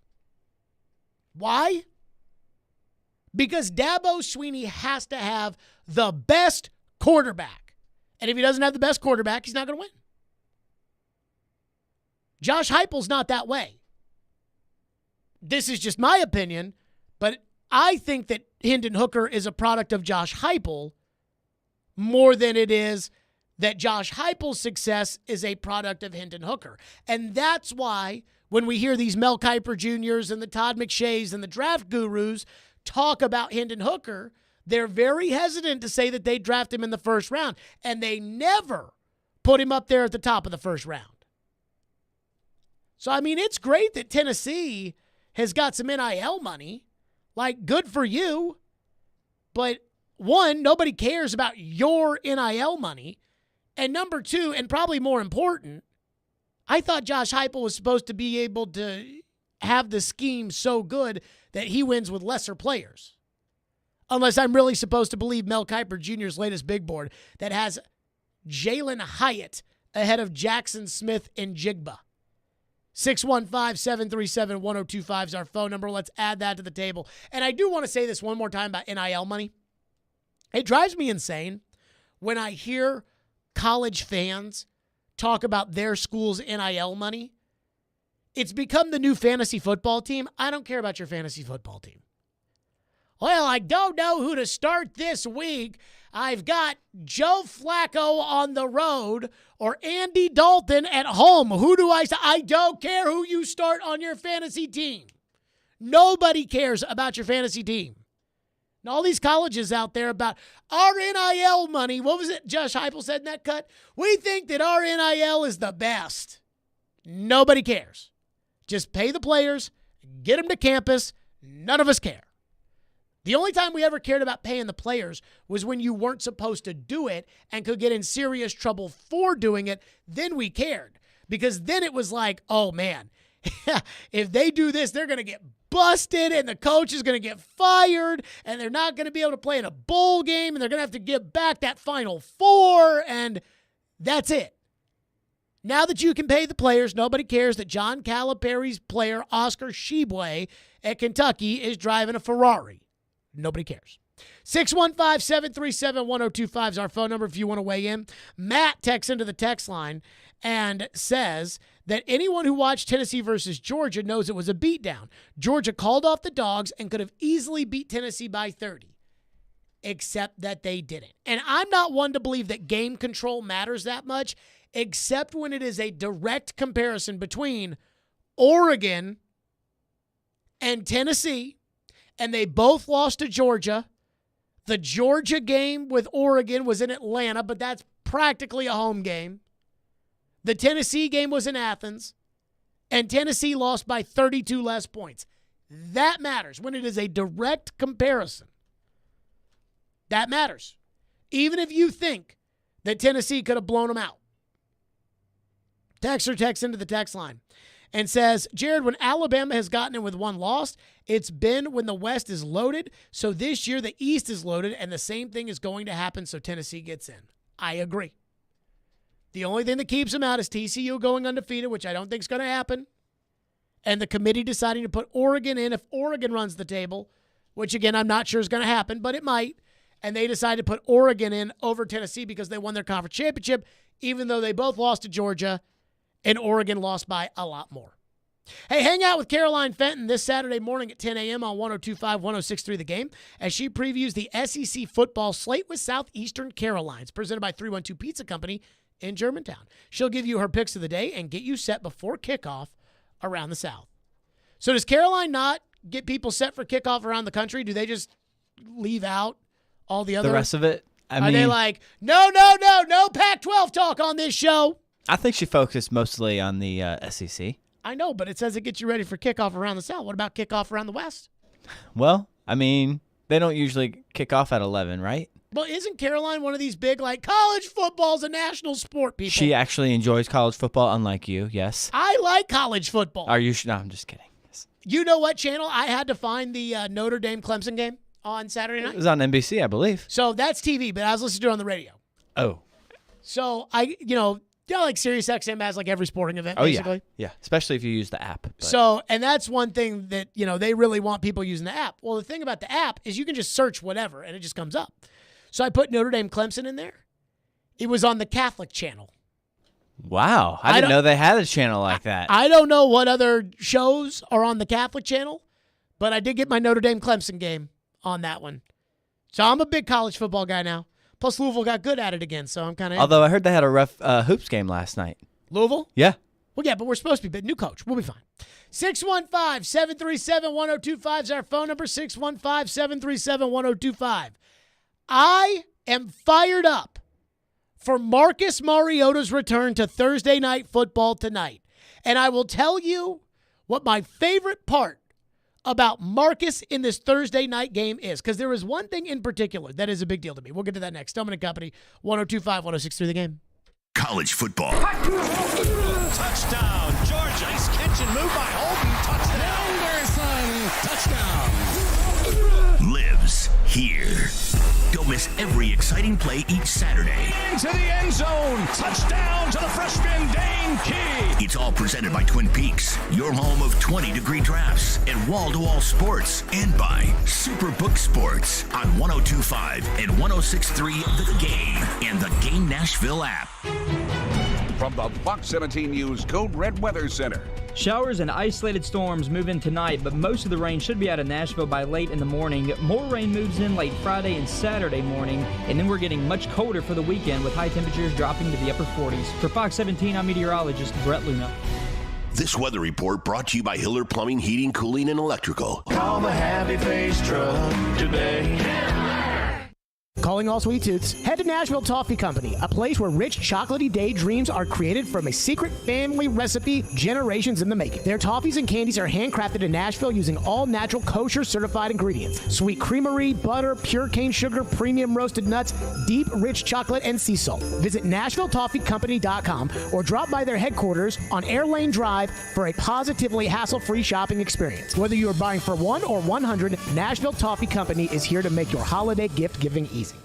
When Genesis Diamonds has a sale, you know it's the real deal. And it's happening November 18th, 19th, and 20th. Our final store-wide sale of the year with deep discounts up to 35% off. This is the big one. The one where the staff knows they can break all the rules. Plus, Genesis selection is nearly double, with designers flying in their entire collections all on sale. This is the last and best jewelry buying opportunity of the year. Luxury pre-owned Rolex is also included. Save up to 35% and get zero interest financing. Genesis Diamonds. November 18th through 20th only, Green Hills and Cool Springs. Need cash for the holidays or to pay off credit cards right now?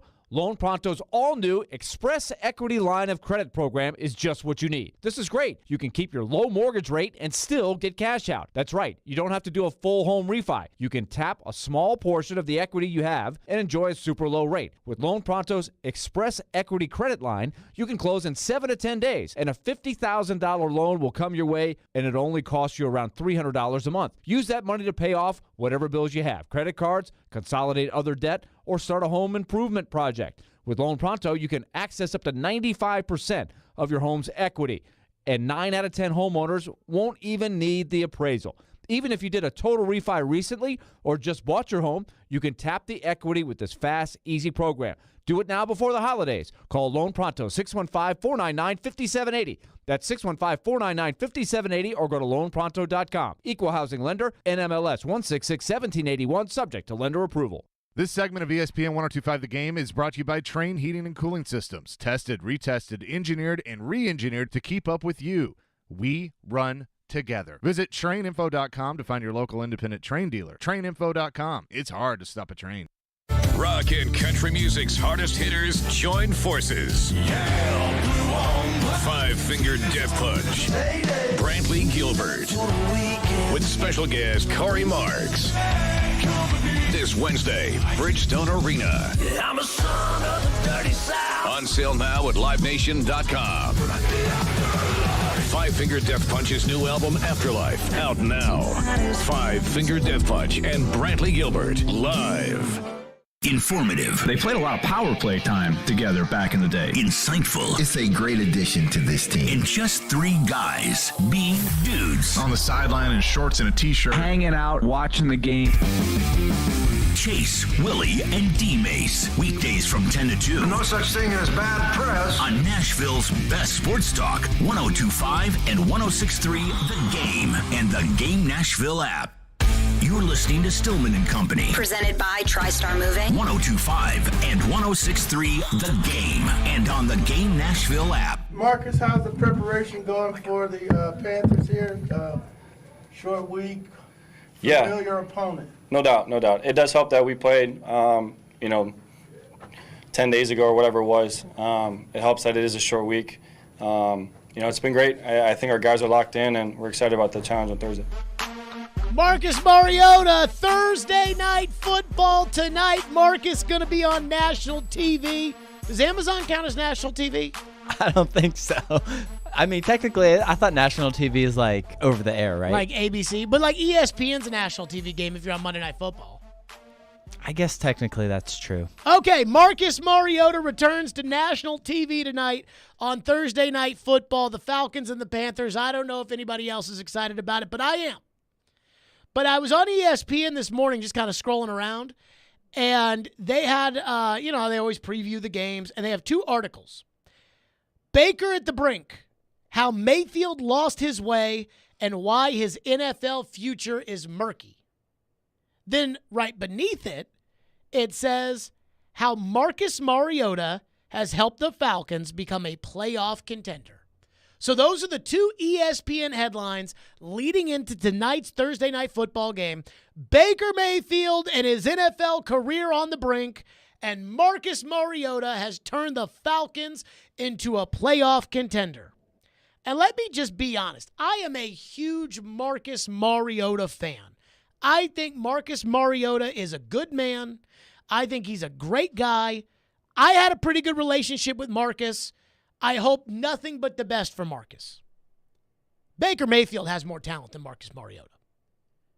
If I had to pick a quarterback, and I can't stand Baker Mayfield, but if I had to pick a quarterback as far as who would give me the best chance to compete in the NFL, as far as talent is concerned, it's not even close between the two. To me, it's Baker Mayfield.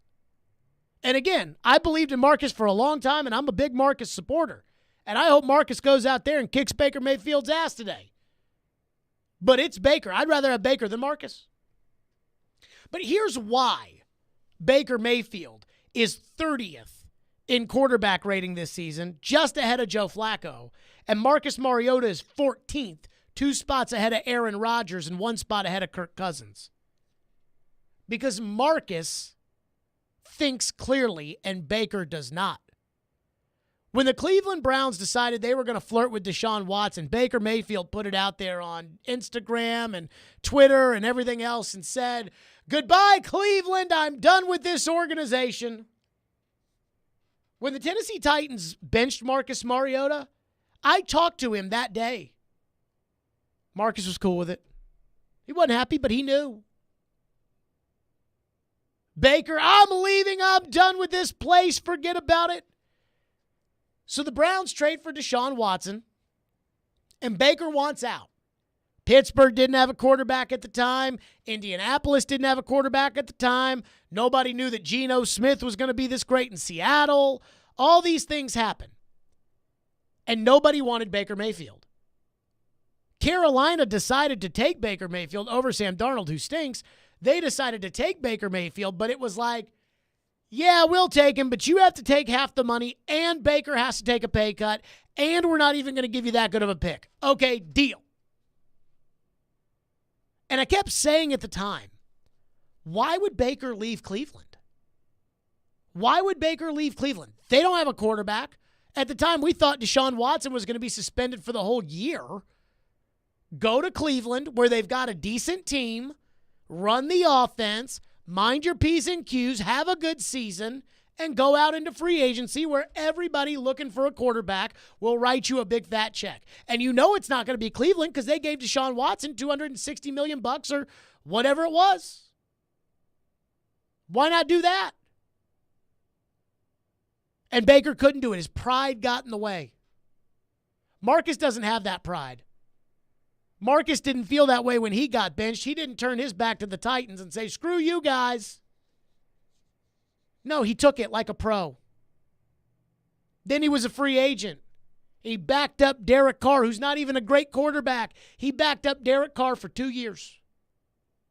Then he gets lucky enough, because of the same Deshaun Watson stuff, Matt Ryan wants out of Atlanta, and Arthur Smith's like, I'll take him. And Arthur didn't even take Marcus because he thinks he's going to win the Super Bowl with Marcus. No disrespect to Marcus, but let's be real. But Arthur took Marcus Mariota because he knew he could trust Marcus. You can't trust Baker. You can't decide anything with Baker Mayfield. And so that's why tonight when they play, Baker Mayfield, I think, is going to be starting. I don't know. I think so. P.J. Walker was the starter on Sunday. They were terrible. Then Baker got in the game. Baker's having a battle with P.J. Walker for his job. Why? Because Baker's got no maturity. He's got no ability to be a pro. And Marcus does. If there's anything that Marcus Mariota represents, it's being a good guy. And that's why when Marcus got in on Thursday Night Football a couple years ago when Derek Carr got hurt and Marcus lit it up for a half, I think there were a lot of people in Nashville that were rooting and cheering like crazy for Mariota because Mariota was such a good guy. It's like when Barry Trotz won the Stanley Cup in Washington, everybody here gave Barry a standing ovation because Barry Trotz was such a good guy. The reason why the Falcons are in playoff contention is because their division is dog hurl. Even Tampa Bay, who has the greatest quarterback and greatest player of all time, even they suck. But it's good to see that Marcus has a shot and that Marcus is getting the respect that he deserves as a leader of a team. Or as A.J. Brown once famously called him, the best leader he's ever been around. No disrespect to Ryan Tannehill, and that's what A.J. said when he said it. Nobody's saying that about Baker Mayfield. Nobody's saying the best leader I've ever been around. So I'm rooting for Marcus tonight. 615-737-1025 is our phone number. 615-737-1025. Coming up next, an update on Ryan Tannehill. What TD saw with his own eyes and the promising news surrounding Tannehill. We'll get to that coming up next because they may not beat the Broncos. And I know Russell Wilson stinks, but they may not beat the Broncos on Sunday if Malik Willis has to play. 615-737-1025. Catch the NFL Game of the Week this Sunday on 94.9 The Fan at 3:25 as the Dallas Cowboys take on the Green Bay Packers at 3:25. The NFL Game of the Week is brought to you by Red Spirits and Wine in Bellevue and Superbook Sports. Voted the #1 sportsbook in Vegas. Download their app today. And by the way, I think if you're a Titan fan, you need to root for Dallas to lose to Green Bay on Sunday because I don't see Green Bay losing to Dallas and the Titans back-to-back. So, eventually Aaron Rodgers is going to win a game. Hopefully it'll be the one Sunday and not the one on Thursday night. Stillman & Company, 102.5, 106.3 The Game. You love the game. The door's on the board. Strike three, sounds win. We live the game. Going up against that defense, he can make some plays and take that next step. We got pass rushers. Checkered flag in the air. Awesome game 7. What a stop made by Houston Sarah. The Game. Nashville's best sports talk, 102.5 and 106.3 The Game and the Game Nashville app. ElectronicExpress.com. We make it happen.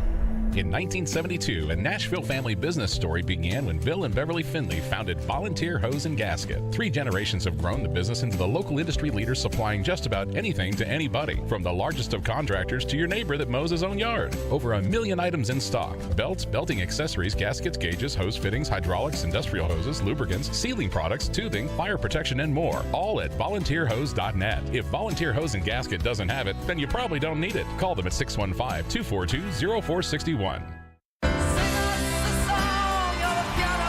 icons, one night. Billy Joel, Stevie Nicks.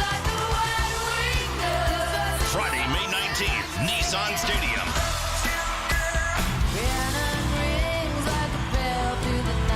Tickets on sale Friday at 10 a.m. at livenation.com.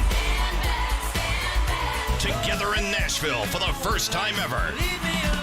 Don't miss Billy Joel and Stevie Nicks. Are you suffering from chronic joint pain like Heather? I have terrible arthritis and have had it for quite a while, and I've gone to all kinds of doctors trying to figure out what to do, and everybody just said surgery, and surgery was months of rehab, and I didn't want to do that. But then Heather discovered QC Kinetics, local medical professionals who specialize in natural biologic treatments, non-invasive solutions designed to repair and restore damaged tissue in your joints. And she absolutely loves the results. I like to tell anybody who's suffering that there are options that are not steroids, that are not surgery. You owe it to yourself to find out about QC Kinetics and find out what they can do for you. No surgery, no drugs, no downtime. Discover QC Kinetics and learn more about natural biologic treatments with lasting results. Call QC Kinetics, 615-249-4024. That's 615-249-4024. Don't wait. Call today. QC Kinetics, 615-249-4024. Do Tennesseans know every word to Rocky Top? Well, the construction industry doesn't call our area rock country for no reason. Harmon Tractor and Equipment is your tractor and equipment solution and Middle Tennessee's employee-owned Link Belt and Takeuchi dealer. So if you hit rock, need a breaker, and it's time to dig, give them a call. Rent a track loader, an excavator of any size for landscaping, building a pool, construction, utilities, or more. Visit ParmanTractor.com, providing totally outrageous customer service. 312 Pizza Company is the official sponsor and location of Southeastern Carolines with Caroline Fenton. Looking for a career with purpose or have that passion for youth development? Boys and Girls Clubs of Middle Tennessee provides a safe place where youth gain the tools to learn, lead, and reach their full potential. And that starts with you, offering competitive pay and free after-school care for employees. Learn more at bgcmt.org. From the Hillside Medical Game Studios, WPRT-FM Pegram, WPUC HD2 Laverne. Nashville's exclusive home for the Nashville Predators. 102.5 and 106.3. Terang, it's a high fly ball. We got pass rushers. Awesome game set. Checkered flag in the air. The Game. A Cromwell media station. Where you have a voice. We're one play away from an injury. He knows this. He's a study of the game. And we have strong opinions. He's been awful. I don't think they were trying, and that's why I feel the way I feel. This is Stillman and Company with Jared Stillman and Caroline Fenton. Presented by TriStar Moving on Nashville's best sports talk, 102.5 and 106.3 The Game. And on the Game Nashville app. Stillman and Company is delivered by TriStar Moving, 102.5, 106.3 The Game, streaming live on Twitter, Twitch, YouTube, and Facebook Live. Thanks to the law offices of Amanda J. Gentry, live from the Hillside Medical Game Studios. So Ryan Tannehill was a full participant in today's practice for the Titans, which means he was limited yesterday. He was a full participant today. So that means he's going to play, right? Like, I spent... the way that I grew up with was if the quarterback practices, then the quarterback's going to play. And then Ryan Tannehill practiced against the Texans, and then he didn't play. And I was like, well, maybe it was the stomach bug that knocked Ryan Tannehill out. Then Ryan Tannehill practiced 2 times last week against the Chiefs, and he didn't play. And we all know how I felt about that. I'm like, if you're cleared by the doctors and you practice twice and you can't play, what? But now he's a full participant today in practice. So that means he's going to play, right? TD earlier today on the TD Power Hour gave us an update of what he was seeing out of Tannehill at practice today. Yesterday, he was limited to say the least as far as like what he could do movement-wise. We saw him work on like play action and just like different things like that. Faking the handoff and then throwing, but very limited as far as like his movement. But today, there was progression. He was a little bit more swift on his feet. You're seeing him with a little bit more bounce, and even like he made one throw and he kind of bounced afterwards and say, okay, that is a positive. But it just, that situation, man, it just remains something that you got to see. I would imagine tomorrow Coach Vrabel's going to tell his game time decision. You always have that bit of back and forth, secrecy. And, that's what I'm looking at. He's got to play this Sunday, right? Like, I hate to sound so desperate, especially after I declared, and I stand by the fact that I'm not sure. I shouldn't say I'm not sure. That's sugarcoating it. I said that you can't win a Super Bowl with Ryan Tannehill after his meltdown against the Bengals. And I told you all that, man, like Tannehill's last year, I was all over him, though he did stink last year. And now here I am like, Ryan Tannehill, you better play on Sunday. But here's the thing. They can't win with Malik Willis at quarterback, even against the Broncos. We've all watched the Broncos. The Broncos are horrible. Russell Wilson is cooked. Nathaniel Hackett, the head coach, he doesn't know if the football is pumped or stuffed. And yet, I don't think the Titans can win against Denver with their defense if Malik Willis plays quarterback. And it's not that I'm down on Malik's potential. It's not that I don't think Malik Willis can eventually be an NFL quarterback, though I'm not committed to saying that I do think he's going to be a for sure NFL quarterback. But I have seen enough through 2 games, and I would assume that you all have probably seen enough through 2 games to decide, okay, Malik Willis cannot be the NFL quarterback of this team. This year at training camp, I went to practice, and I said pretty early on, Malik Willis stinks right now. And my God, Twitter was mad at me. Oh, my goodness. You are a racist for saying that. What? What? I'm watching practice. I'm telling you, he can't play. And then everybody's saying, Jared, that's practice. We don't care who throws interceptions in practice. Led by Joe Rexrode in the morning talking about how people that throw practice interceptions that they don't count. But it's always like, if a guy's going to throw interceptions in practice, then I have no confidence in that guy being able to not throw interceptions during the game. And while Malik got better throughout training camp, you all saw him in the preseason, he was not ready to play. Now, there was a little bit of an excuse. Malik was playing with all second string and third string offensive linemen and receivers and everything else. So maybe if he played with Derrick Henry and first teamers, it would look better. And now you've seen it for 2 games. And you know the answer to that is no. You know it's no. You know the answer to that is no. Malik Willis is not ready. And people get mad when I talk about Sean Mannion or Matt Barkley or these other guys coming in here to be the backup quarterback. And I'm telling you that, yes, while it's not that big of a jump from Malik Willis to Matt Barkley, where Matt Barkley could be your starting quarterback and you win the Super Bowl, it is a difference. It is enough of a difference to make a tiny bit of difference because Matt Barkley has played in the NFL, because Sean Mannion knows what to expect. He knows how to do what he's told to do, and Malik's not. And so if TD is out there and he says Ryan Tannehill is practicing today and has a little bit more of a bounce in his step, and if the injury report lists him as a full participant today, then I got to think Ryan Tannehill's going to play on Sunday. And if Ryan Tannehill doesn't play on Sunday, now I got a problem. Now they have a problem. Because we can get all excited about how hard they fought against Kansas City and how they left it all out there and how if the Titans were to play that game with Tannehill, they would win. But the reality is they're 5-3 right now.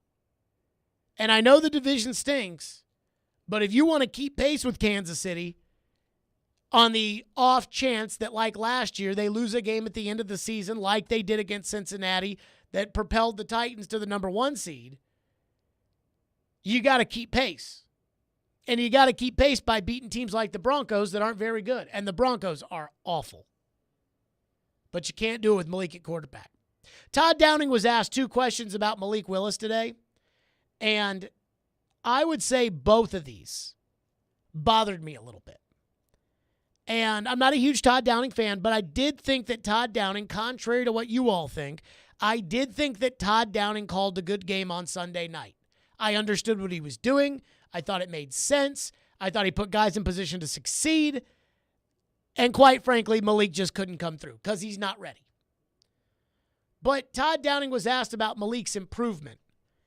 And I guess you're supposed to only say positive things. This was Todd Downing.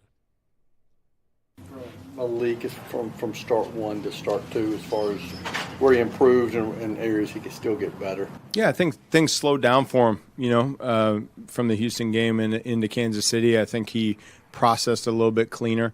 Certainly I think some of the butterflies or nerves kind of had dissipated a little bit. And I think that he's obviously still got a lot of areas for improvement, which we all do. And, he's working hard to try to fix those areas.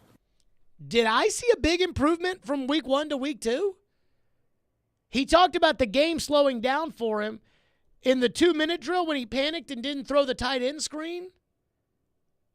Did we watch the same game? He was then asked about the RPOs because when you watch the tape on the RPOs, there were a couple of plays where if Malik Willis keeps it and runs on the backside instead of giving it to Derrick Henry, it's a big gain.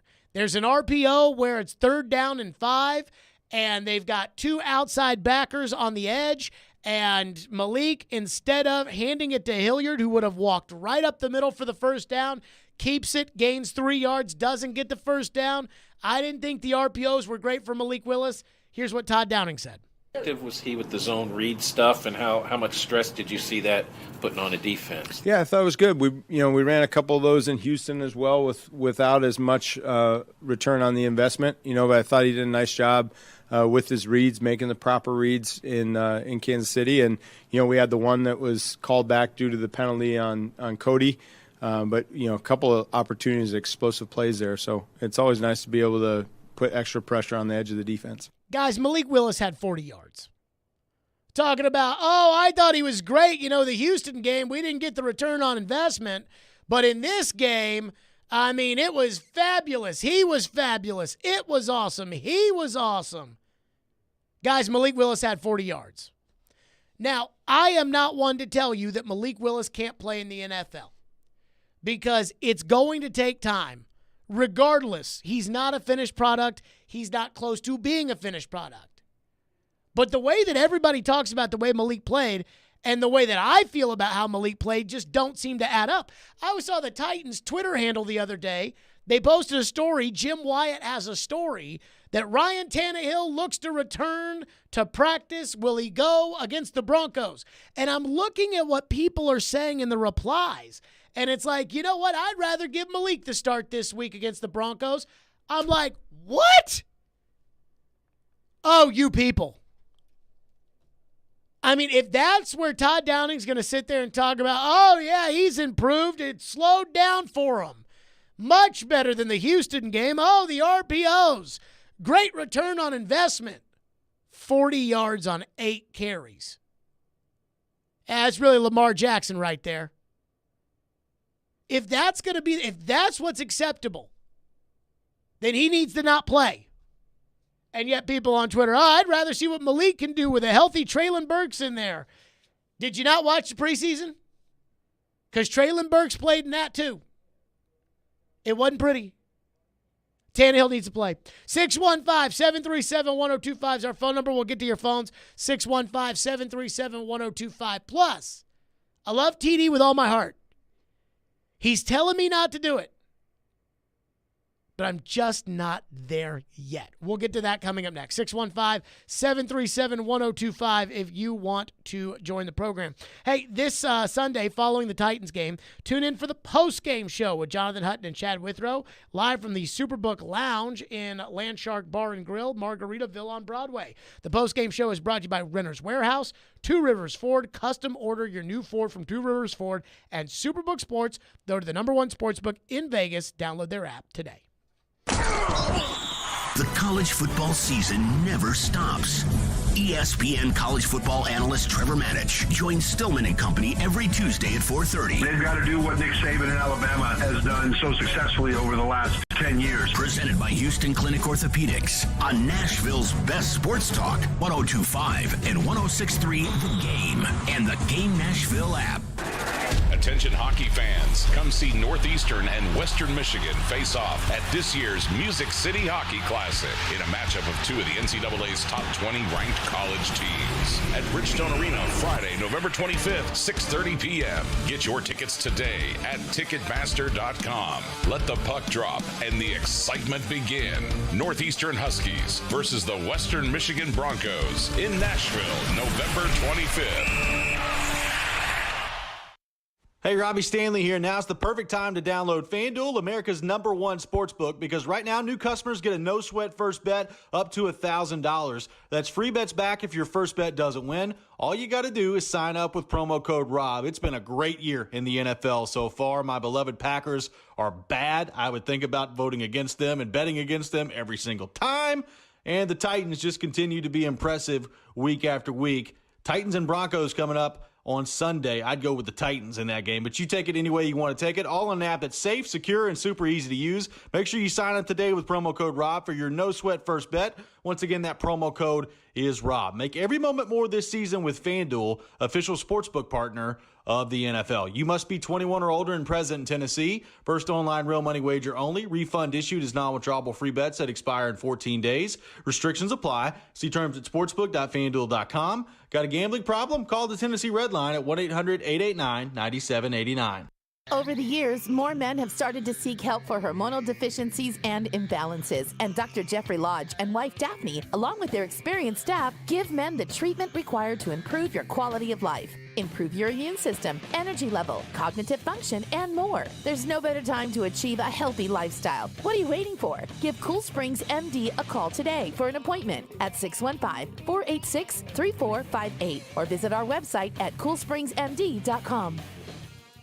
Family Leisure's Ultimate Game Room Sale is back. Huge discounts up to 50% off on all kinds of game room furniture and accessories. Slate pool tables from Brunswick and Legacy pool tables. Prices starting as low as $14.99 installed. Perfect for Christmas. Family Leisure has huge savings on massage chairs. Full body massage chairs starting at only $9.99. 4D massage chair more than half off at $29.99. Family Leisure guarantees to beat anyone's advertised home theater seating prices. Shuffleboards, foosball, and air hockey tables on sale as well. That's Family Leisure at both locations, Franklin and Antioch.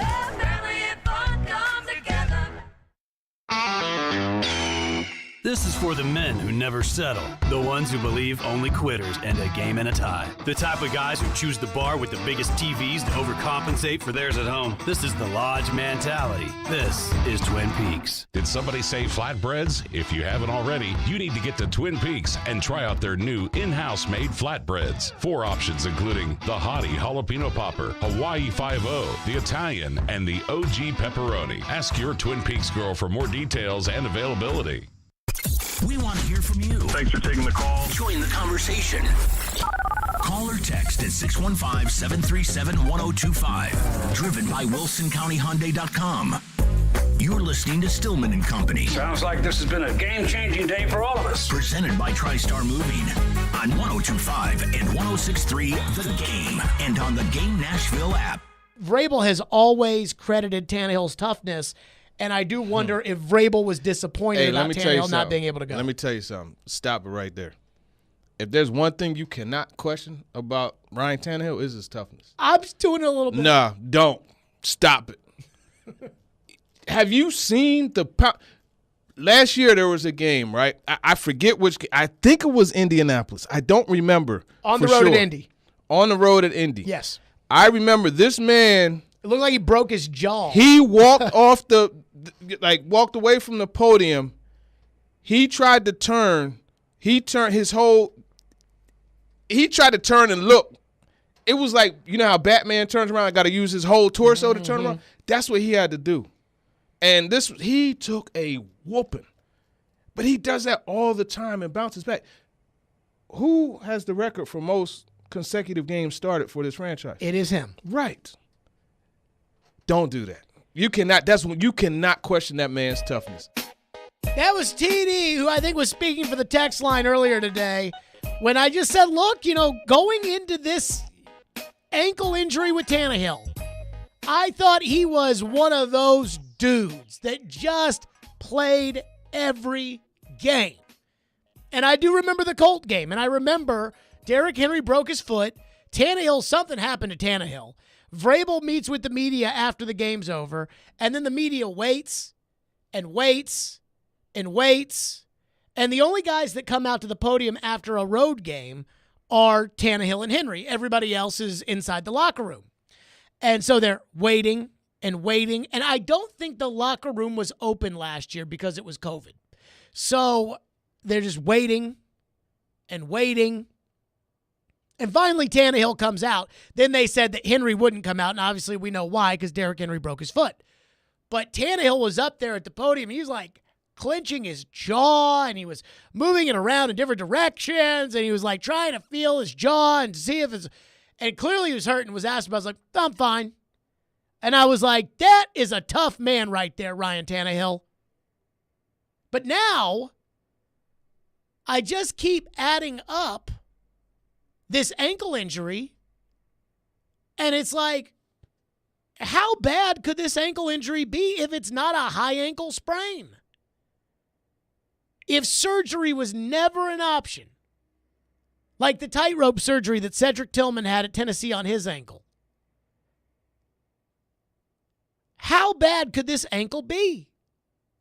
He practiced the week of the Texan game and then didn't go. Okay. But then he practiced twice last week and he didn't go. And now he's a full practice participant today, and we're not sure if he's going to go? I mean, it's like I said yesterday. At what point, if we can't criticize this, and TD's saying don't criticize it, if we can't criticize this, when do we criticize a guy for his injuries? I mean, I'll be honest with you. I don't even know what knee injury Corey Davis has. I don't know if it's a knee bruise. I don't know if it's an ACL tear. I don't know if it's a bone bruise. I don't know if it's a dislocated kneecap. I don't know if it's tendonitis. I don't know if it's MRSA on the knee. I don't know what Corey Davis has. It might just be a boo-boo. He fell off his bike and they put a little Spider-Man Band-Aid on. I don't know. But what I do know is that Corey Davis is always hurt. Whenever you need Corey Davis, he's never there. With the Titans, they drafted him, and he was hurt. Then in his first training camp, he got hurt. Then throughout the course of his career with the Titans, he got hurt. Then he was a free agent, and he played great. Then in the playoff game against the Ravens, he got hurt. Then he signed with the Jets, and he got hurt. Then this season, the Jets got off to a good start. Corey Davis played great early in the year, and the Jets were turning it around, and then he got hurt. Now, I don't know if Corey Davis is not tough, but I do know that Corey Davis is always hurt. And just like there are guys that are always hurt, there are the guys that are never hurt, or at least never hurt enough so that they find their way on the field. And I thought Ryan Tannehill was one of those guys. And yet he's got this secret ankle injury, and nobody's allowed to question it. Nobody's allowed to say, you've been cleared to play for 2 weeks, and even now you're a full participant in practice, and you may not go out there on Sunday against the Broncos, and you're going to rely on Malik Willis Something is not right here. And that's all I'm saying. Before this, I thought Tannehill was one of those dudes that just never missed, that it just wasn't an option. TD says, no questioning Ryan Tannehill's toughness. But until we know more about the injury, I keep trying to figure out why Ryan Tannehill didn't go on Sunday. And had the game not been so close, maybe it wouldn't be as big of a deal. But it was. And that's the hard part. 615-737-1025 is our phone number. 615-737-1025 if you want to weigh in. Texter asked the question. Phone lines are driven by WilsonCountyHyundai.com. Texter asked the question and says, let me ask you something, Jared. How is Malik Willis supposed to get any experience if the Titans do not play him in a game? And I think that's a fair question. But I will say this. Malik Willis was drafted in the 3rd round. He wasn't drafted 3rd overall. And there is a big difference between the two. If Malik Willis was a high 1st-round pick, then his development becomes the most important thing for the franchise. I'll give you an example. Justin Fields of the Chicago Bears.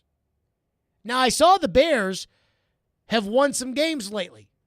They put up all those points on Monday Night Football against the Patriots. They scored 32 on Sunday against Miami. Maybe Justin Fields is turning into a legit starting quarterback. Now, last year, they had Andy Dalton as their starter. And about a couple of weeks into the season, they made the transition to Justin Fields. And Matt Nagy, the coach, he didn't want to do that. And the reason why Matt Nagy didn't want to do that is because he knew he had a better chance to win those games right then and there with Andy Dalton as his quarterback. As crazy as that sounds, because Andy Dalton sucks, he knew that he had a better chance to win with Andy Dalton than he did with Justin Fields, even though Justin Fields has more talent than Andy Dalton. But when the Chicago Bears trade 2 first-round picks for Justin Fields and draft him, he is now their franchise. And his development is the most important. With Malik, his development is not the most important thing with the Tennessee Titans. The Tennessee Titans have a really good team. So they're trying to compete in the AFC. They're trying to beat the Kansas City Chiefs. Not next year, not 3 years down the road. They're trying to beat the Chiefs right now. They're trying to go to the Super Bowl. They were the 1 seed last year. They've been to the playoffs 3 years in a row. They're going to make it 4. This is going to be their 3rd straight division title. They've been to an AFC championship game with this group. They got the best running back in the NFL. They're trying to win right now. So developing Malik is not the number 1 priority of the team. Whereas in Chicago, developing Justin Fields is the number 1 priority there. And that's the difference. Kip is up next here on Stillman and Company. Thank you for calling. What you got, Kip? Hey, thanks for taking my call. I have a comment about why Ryan Tannehill's not playing. Okay. So, look, them guys on defense are really big, really strong. Our offensive line is not that good. He's not 100%. Yeah, he can play through the pain, but he can't move. He can't move when he's healthy. Why would we risk hurting him even worse? You see what I'm saying? Sure. Now, with a low ankle sprain, thank you for your call. With a low ankle sprain, it's really about pain tolerance from what I've been told. It's about can you do it? Jeffrey Simmons had a low ankle sprain. Supposedly, he re-aggravated the ankle sprain against Kansas City. Who knows if he'll play against the Broncos? I don't know, which will be worth keeping an eye on. But I do wonder this. Would Tannehill have played even with the same offensive line, given his lack of mobility on the ankle, and he'll never tell you, would Tannehill have played if this were a divisional round playoff game on Sunday? Not this Broncos game upcoming, the one against the Chiefs. Would he have played? And I don't know the answer to that question. But I am fascinated by it. 615-737-1025. Texter says, we know more about Josh Allen's elbow than we do Ryan Tannehill's ankle. And I think that's what Mike Vrabel wants. That's what he wants. Maddie says Ryan will play this week. The lack of announcing it is posturing to leave the Broncos guessing. I'd bet the last 2 weeks he knew he would be taking some hits and wasn't ready since he couldn't scramble. Would he do it if he couldn't scramble in an AFC divisional playoff game? 615-737-1025 here on Stillman and Company. Whew. Coming up next, Predators got a big one tonight against the defending Cup champions on the road. And everything is wrong right now with the Predators. But apparently, there's two people we can't blame. We'll get to that coming up next. Hiller Plumbing, Heating, Cooling, and Electrical. Those are my guys. They take great care of my home. They'll do the same for you. Fall means cooler weather is coming. It's going to be 26 degrees on Sunday at the Titans game, according to my phone. Make sure your family is warm in your home with this special deal from Hiller. This month, take advantage of Hiller's Happy HVAC Comfort Bundle, which includes an HVAC replacement, a germicidal UV light, an extended 10-year warranty, and you'll get a free Solo smokeless stove. Or get a free Solo stove with a new whole home generator or whole home water filtration and descaler. Plus, Hiller is offering 0 interest for up to 12 months on these purchases. Hiller's work is backed by the Happy You'll Be or Services Free guarantee, and I know this because I use Hiller at my home. I love Hiller Plumbing, Heating, Cooling, and Electrical. They are proud supporters of the Nashville Predators, the Tennessee Volunteers, and the Vanderbilt Commodores. Hiller, call the Happy Face Truck today. Jonathan Hutton. You have to put the ball in his hands in that moment. And Chad Withrow. My kicker's making no decisions on a football team. Are in the game. Join them for NFL postgame after every Titans home game. Live from Landshark Bar and Grill in Margaritaville on Broadway. They'll break down that day's game and look ahead to the next one. NFL postgame is presented by Two Rivers Ford, Renter's Warehouse, and Superbook Sports on 102.5 and 106.3 The Game and the Game Nashville app. Hey football fans, Patrick Mahomes here, and I'm here to tell you that with NFL Sunday Ticket only on DirecTV, you can watch your favorite team no matter where you live. Because NFL Sunday Ticket gives you every live out-of-market game every Sunday afternoon. So switch to DirecTV and learn how to get the 2022 NFL Sunday Ticket season included at no extra cost. Call 1-800-DirecTV. With choice package and above, 24-month agreement required. Call for details. Hi, I'm Emmitt Smith, Hall of Famer and all-time leading rusher with exciting news. Football legend Emmitt Smith talking about all new regenerative treatments for joint pain from the local medical professionals at QC Kinetics. But did you know that you can encourage your body to actually heal itself with the help of QC Kinetics? QC Kinetics uses biologic therapies that are natural, restorative, and long-lasting. The body is an amazing thing. Trust me, I put mine through a lot. Exciting new relief is here for pain from arthritis, knee pain, lower back pain, pain in your hips and shoulders. I'm that guy. When you Google shoulder pain, my face pops up. But you don't have to be sidelined by pain anymore. Call QC Kinetics to learn more about biologic therapies. Don't let your joint pain keep you from doing the things you love. There's a new natural solution that patients are raving about. QC Kinetics. Let QC Kinetics help you improve your quality of life. Call QC Kinetics, 615-249-4024. That's 615-249-4024. 615-249-4024. Blackberry Smoke's Brothers and Sisters Ryman Reunion. Yeah, I can feel a good one coming on. Thursday and Friday, February 9th and 10th, Ryman Auditorium. Are we waiting for the thunder? Blackberry Smoke. My pony ride out of this one horse town. Tickets on sale this Friday at 11 a.m. at Ryman.com. Sponsored by PNC Bank and Access, proud partners of Ryman Auditorium. You'd never knowingly feed your pup mystery meat or spoiled grocery store food, so why are those some of the most common protein sources in kibble today? Yep, the dog food ingredient meat meal can be made of spoiled supermarket meat and packing plant scraps. I'm veterinarian Dr. Marty Goldstein. Your dog needs a biologically appropriate diet similar to what they would eat in the wild. That's why I developed Nature's Blend, a freeze-dried raw food made with premium cuts of meat, omega-3 rich seeds, and superfood veggies and fruit. Bailey is 12 years old. He has been on on your food for 9 bags now. Nature's Blend is pantry safe and has 0 artificial preservatives, additives, filler, or meat meal. He's got more energy, able to run around and play when our grandson comes. For a limited time, save 54% off Nature's Blend and receive a free pack of premium dog treats. Go to drmartypets.com/Marty or text Marty to 511-511. I can't thank you enough. He's 12, and I'm enjoying every day with him. Message and data rates may apply. You may receive up to 1 additional text. Text stop to opt out. Jonathan Hutton. You have to put the ball in his hands in that moment. And Chad Withrow My kicker's making no decisions on a football team. are in the game.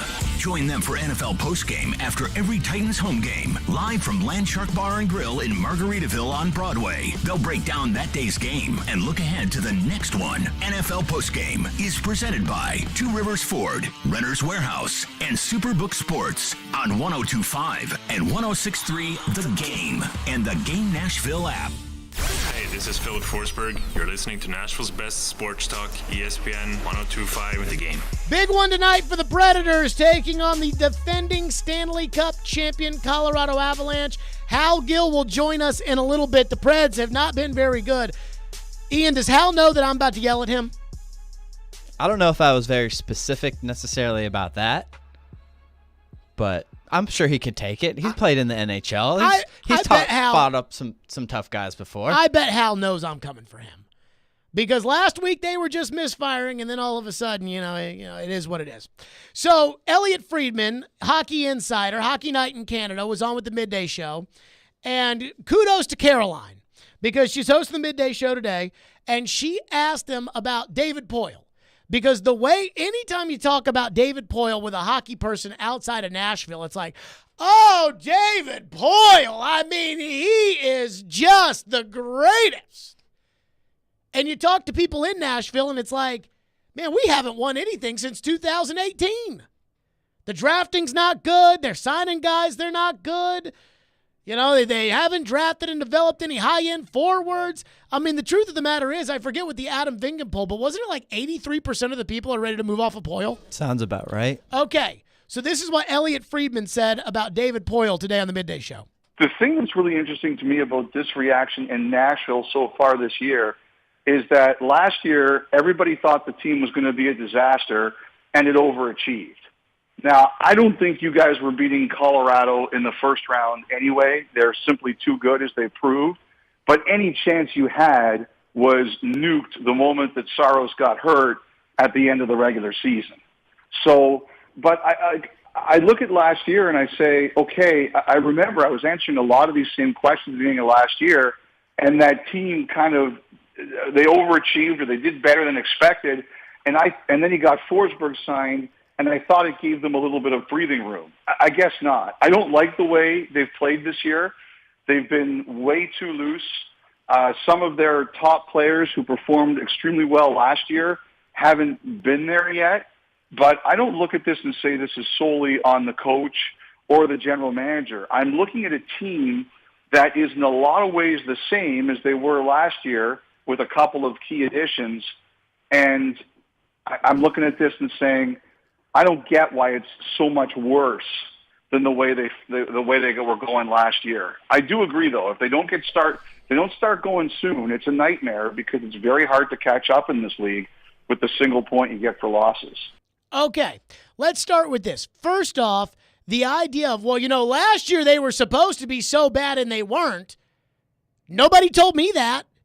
Other than after the season when they lost to Colorado, and then they were starting to talk about, our expectations, they were here, and we're supposed to be there, and all those kind of things, and everything else. So that didn't make a whole lot of sense, but fine, that was last year. This year they said they were going to be good. They're not, and it's like, hey, you can't blame the coach. You can't blame the GM. And I'm like, what? I can't blame the coach, and I can't blame the general manager? So then what are their jobs?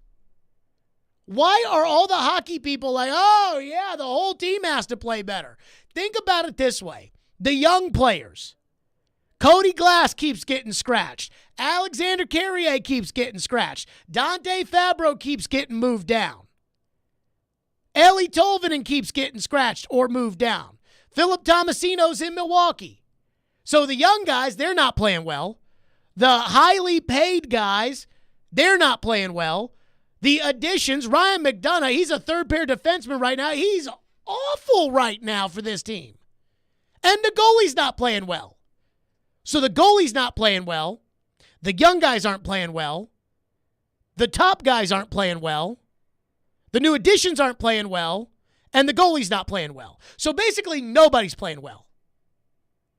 Did I miss anybody there, Ian?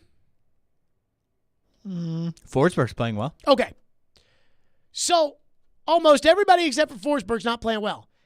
And Elliot Friedman's telling me it's not the coach's fault and it's not the GM's fault. Everybody just tells us it's nobody's fault. It's never anybody's fault. Hal Gill joins us on the program presented by Duncan. Hal, good to talk to you. How you doing, bud? I'm doing all right. Just taking a nice little walk here in Colorado, getting ready for this last game of the road trip.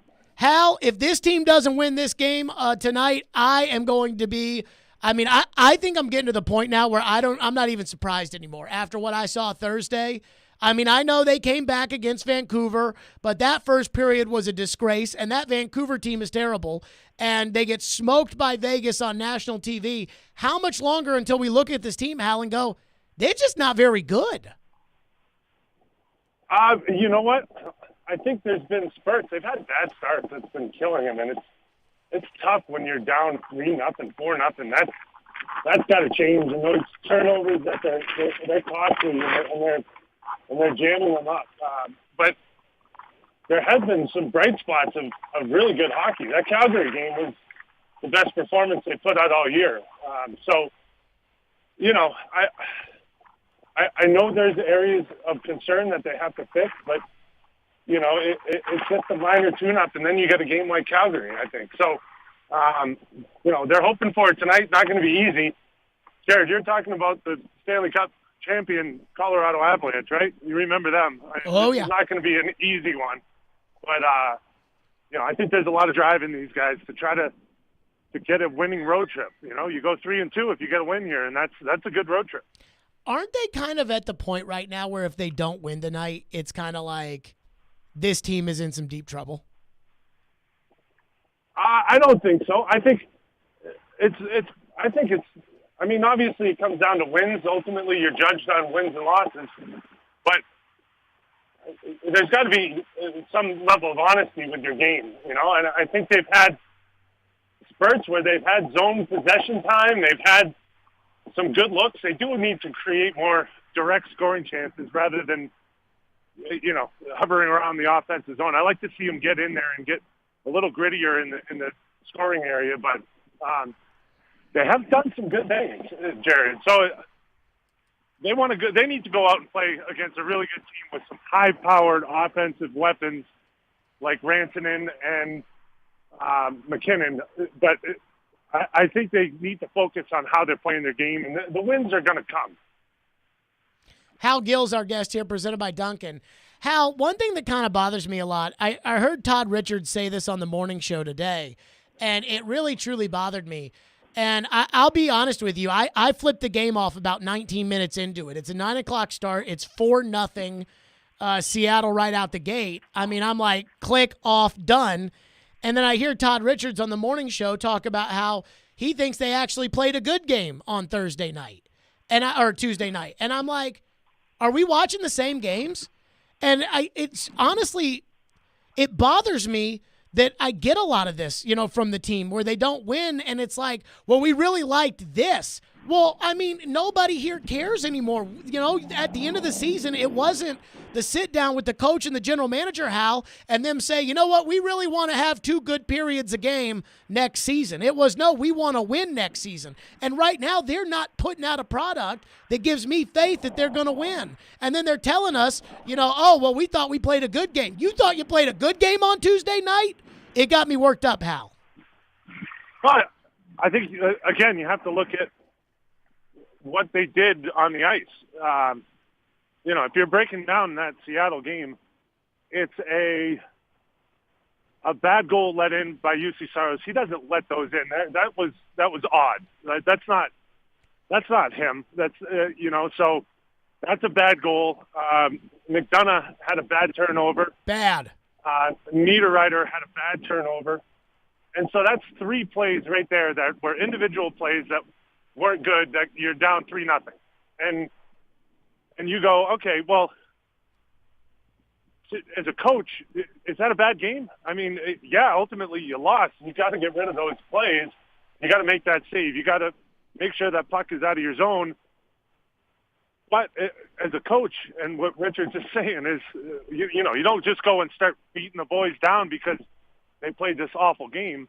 They made 3 or 4 mistakes in the first period, and it was, you know, it was a bad period. Don't get me wrong. I'm not letting them off the hook. But as a coach, I think Richards is kind of playing the angle of, hey, what are we looking at here? What did we really do? Because there were times where they were really had the play in there. The puck was on their stick. They were making plays. They were buzzing in the offensive zone. The forecheck was going. So I think that's what he's looking at. Hal Gill's our guest. Hal, the goalie is not playing well under a 900 save percentage. And the great Michael Felger says that if you don't have a 900 save percentage, you suck. And I tend to agree with that. So under 900 save percentage for Saros right now, the defense is a mess. Ryan McDonough looks completely cooked out there. Roman Josi is not playing at the standard of Roman Josi. The power play is awful. The young guys are all taking steps backwards. I mean, at what point is there so many different things that you have to look at the coach, even if, as you all always tell us that he's a great coach, even if he is a great coach, at what point do we look at the coach and say, man, it's like everything's going wrong right now? Well, I think I'm going to. You keep asking the same question in a different way. I think they're playing hockey in good spurts, Jared. I think they have some times where they're playing well, and guys are making bad plays and causing turnovers, and it's not good enough now. Can the coach fix that? Should the coach fix that? The coach, I'm sure, John Hines is doing whatever he can to fix it, but ultimately it's on the players. That isn't a coaching thing as much as it is a players thing. They got to, is John Hines working with the technical side of UC Saros to make sure he makes that save next time? He's going to pass that on to Vanderklok. They're going to take care of it. They're going to do the best they can. I keep going back to it, but it's a fine line. I think they're not too far off. Hal, what about the young guys? Because, I mean, I know that it takes time, and I know that Rome wasn't built in a day, and I get it. But tonight, Glass is in, Tolvanen's in, Carrier's in, Tomasino, for some reason, I don't know, he's still at Milwaukee. I don't know why they don't call him up, because they definitely got a top 6 spot available for him. But they're going to give these young guys their umpteenth chances. How long until it's time to give up? I think this is a good time to get these guys in. I think this is going to be a fast game, a highly skilled game with Colorado. So I think you put these guys out there, and I think part of John Hines is wants them to take the bull by the horns and wants them to go just go for it. And sometimes when you're losing and you're in the lineup and you make a bad play and it costs you a goal, it's hard to go out. You get paralyzed by that. And I think these guys have to go out tonight on a mission, get the puck and go with it. And if they make mistakes, so be it. But at least they're aggressive and they're attacking the net. And so that's what I'm looking for tonight. I don't need them to be perfect. The Preds don't need them to be perfect, but they need them to get their swagger and to get their drive back and try to create some offense. Do you think UC Saros, Hal, should be upset with John Hines for starting Lankinen tonight? No, I think that was part of the plan. I think that was part of the plan early in the season. And Juice, I think Juice has to be honest with himself. He hasn't been the guy that you can't take out of the net. Lankinen has played well, so give him another chance. I think players know when they should be played, and they're aware of it. And I think Juice was probably planning to not play a couple games on this road trip, and this is one of them. And Lankinen has played well, so why wouldn't he? I guess I would just want to show a little faith in Saros, even though he's not playing well. Just to hey, I know you're stinking it up right now, but you're still our guy, and we have respect for the fact that you've carried us the last 2 years. So even though you stunk it up the other night on that first goal, and then they stunk it up in front of you after that, we're sticking with you against the defending Cup champions in a game we got to have. There's no question that. They know he's their guy, and Juice is their guy, and he knows it. he's going through something right now. He's going to fine-tune his all the mechanics, and he's going to work on it. He takes a day off. This isn't something that John Hines is sending a message. He's just putting in Lankinen, who's played well, and why wouldn't he? Yeah. Hal Gill, as always, presented by Duncan. Hal, do you enjoy doing this interview when the team's not doing well? Because I do enjoy yelling at you it makes me feel better about the team to yell at you about my problems with them. You know what? That's all right. That's therapeutic. You got to get it out. The other side of that is you have to listen, Jared. You can yell, but you can go yell at a wall. It might be doing the same thing. You got to listen. Well, it's like you guys on a TV broadcast. You're like, all right, they got to go inside, find what's deep down in them this next period, and they will find it inside of them, and that's where they got to look at each other and look at themselves in the mirror, and they got to dig deep inside and go out there the next period. Game? Did you watch the Vancouver game? I'm not going to lie to you. It was 3-0 in the first period. I was mad, turned it off, went to bed. But what happened? I go back to this. I mean, it's like been 10 periods in a row that we've got to dig deep out. Guy, he got in a fight. He went out, changed the game around. They scored on the power play. They got their legs under him. They went out, ended up winning a huge game on the road, a huge 2 points in the shootout. Like, that's a gutsy win. So you can be bitter and go to sleep early, but this team has got a fight in it. They got some fight in them, so don't count them out just yet. Well, it was late around here, but I feel you. Hal Gill, going to dig deep tonight against the world champion Avalanche. Hal, please tell us about how much you love Duncan. Well, I grew up on Duncan. I was raised in Boston, so there was a Dunks on every corner, buddy. And it's nice that Nashville the Dunks are popping up everywhere. And I know you're always there, Jared. And it's a perfect time of day, any time of day, to get Dunks. You can get your breakfast sandwiches, your omelet bites. Of course, the Munchkins for my kids. They're hitting those up all the time. Great donuts.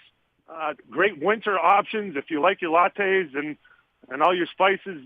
They're coming out. It's getting cold, so get out there and get your Dunks. Good stuff, Hal. Appreciate it. Hear you on the call with Max, who's doing a great job, by the way. We'll hear you for the game tonight. Great job. Sounds good. Thanks, Jared. Yep, Hal Gill joining us on the program, or as I like to call it, the dental chair for Hal Gill. You know Hal has to get off the phone and be like, this a-hole, talking about me. But I do feel like I just got to, when I'm frustrated with the team, it's like I got to take it out on Hal, which I kind of enjoy. Speaking of hockey, I'm in a good mood, so let's give something away. Predators game day is coming up next. Be caller 5 right now. You'll win a pair of tickets to the Music City Hockey at Bridgestone Arena on Friday, November 25th. A matchup between two of the NCAA's top 20 ranked college hockey teams. The Northeastern Huskies will take on Western Michigan at the Music City Hockey Classic at Bridgestone Arena Friday, November 25th at 6:30. Tickets are on sale now at Ticketmaster.com. Silly Underdog Picks is back. Get your friends and sign up today at theGameNashville.com. Pick the 3 football underdog teams each week you think will win for a chance to win weekly prizes, like a pair of tickets to a sporting event or to a concert in Nashville. Go to theGameNashville.com or the Game Nashville app and sign up and play now. Then tune in every Thursday at noon for our expert picks. Silly Underdogs is presented by Volunteer Hose and Gasket and Superbook Sports. From the Fox 17 News Code Red Weather Center. Showers and isolated storms move in tonight, but most of the rain should be out of Nashville by late in the morning. More rain moves in late Friday and Saturday morning, and then we're getting much colder for the weekend with high temperatures dropping to the upper 40s. For Fox 17, I'm meteorologist Brett Luna. This weather report brought to you by Hiller Plumbing, Heating, Cooling, and Electrical. Call the Happy Face Truck today. The final matchup of the Tennessee basketball team's 3-game series with Colorado is coming to Nashville.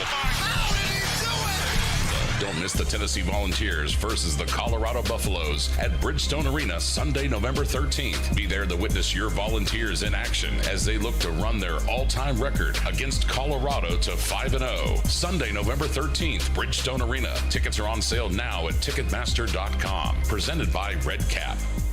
Hey, it's Eddie George. You know we all have crazy busy lives and don't take time to research car insurance, right? Well, you don't have to. Xander Insurance does all the work for you. Their system shops over 15 top companies to find you the best rates, and they keep shopping every year. Their clients have saved an average of $600. That's why I'm a client. Xander gives me more options. More options means more savings. Get free quotes at XanderInsurance.com or call 800-356-1780.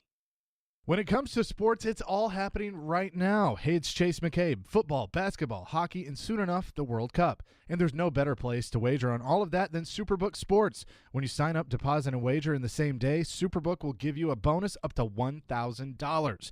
When the sports world is busy, it's time to get busy winning some money. So download the Superbook Sports app or visit superbook.com to wager and win today, just like me. Visit superbook.com for terms and conditions. Gambling problem? Call 1-800-889-9789. Okay, smile naturally. Perfect. Cam's Photography knows wedding season ramps up in a flash. They need to say I do to a studio assistant before clients go full bridezilla. I'm so sorry. I have to get a different lens. I'll be right back. Indeed can help them hire great people fast. I need Indeed. Indeed you do. We instantly connect you with quality candidates whose resumes on Indeed match your job description. Visit Indeed.com/credit and get $75 towards your first sponsored job. Terms and conditions apply. Get in zone, AutoZone. Welcome to AutoZone. What are you working on today? Thinking about gas mileage. You know, changing your oil with a full synthetic oil like Mobil 1 can help your engine get more miles. Right now, you can get 5 quarts with an STP extended life oil filter for only $37.99. Get everything you need for better fuel efficiency at any of our 6,200 stores or on AutoZone.com. Get in zone, AutoZone. Restrictions apply. Robbie Stanley. They get a lead in that game and just totally close the door. Joe Rexroad. If he plays next year, it's disastrous. Robbie and Rexroad. Mornings from 6 to 10 on Nashville's best sports talk. ESPN 102.5 and 106.3 The Game. And on the Game Nashville app. You're listening to Stillman and Company. Presented by TriStar Moving. 102.5 and 106.3 The Game. And on the Game Nashville app. It's Hockey Night in Smashville. Deflects back for Duchesne. His shot stopped, and the score! What are the keys to victory tonight?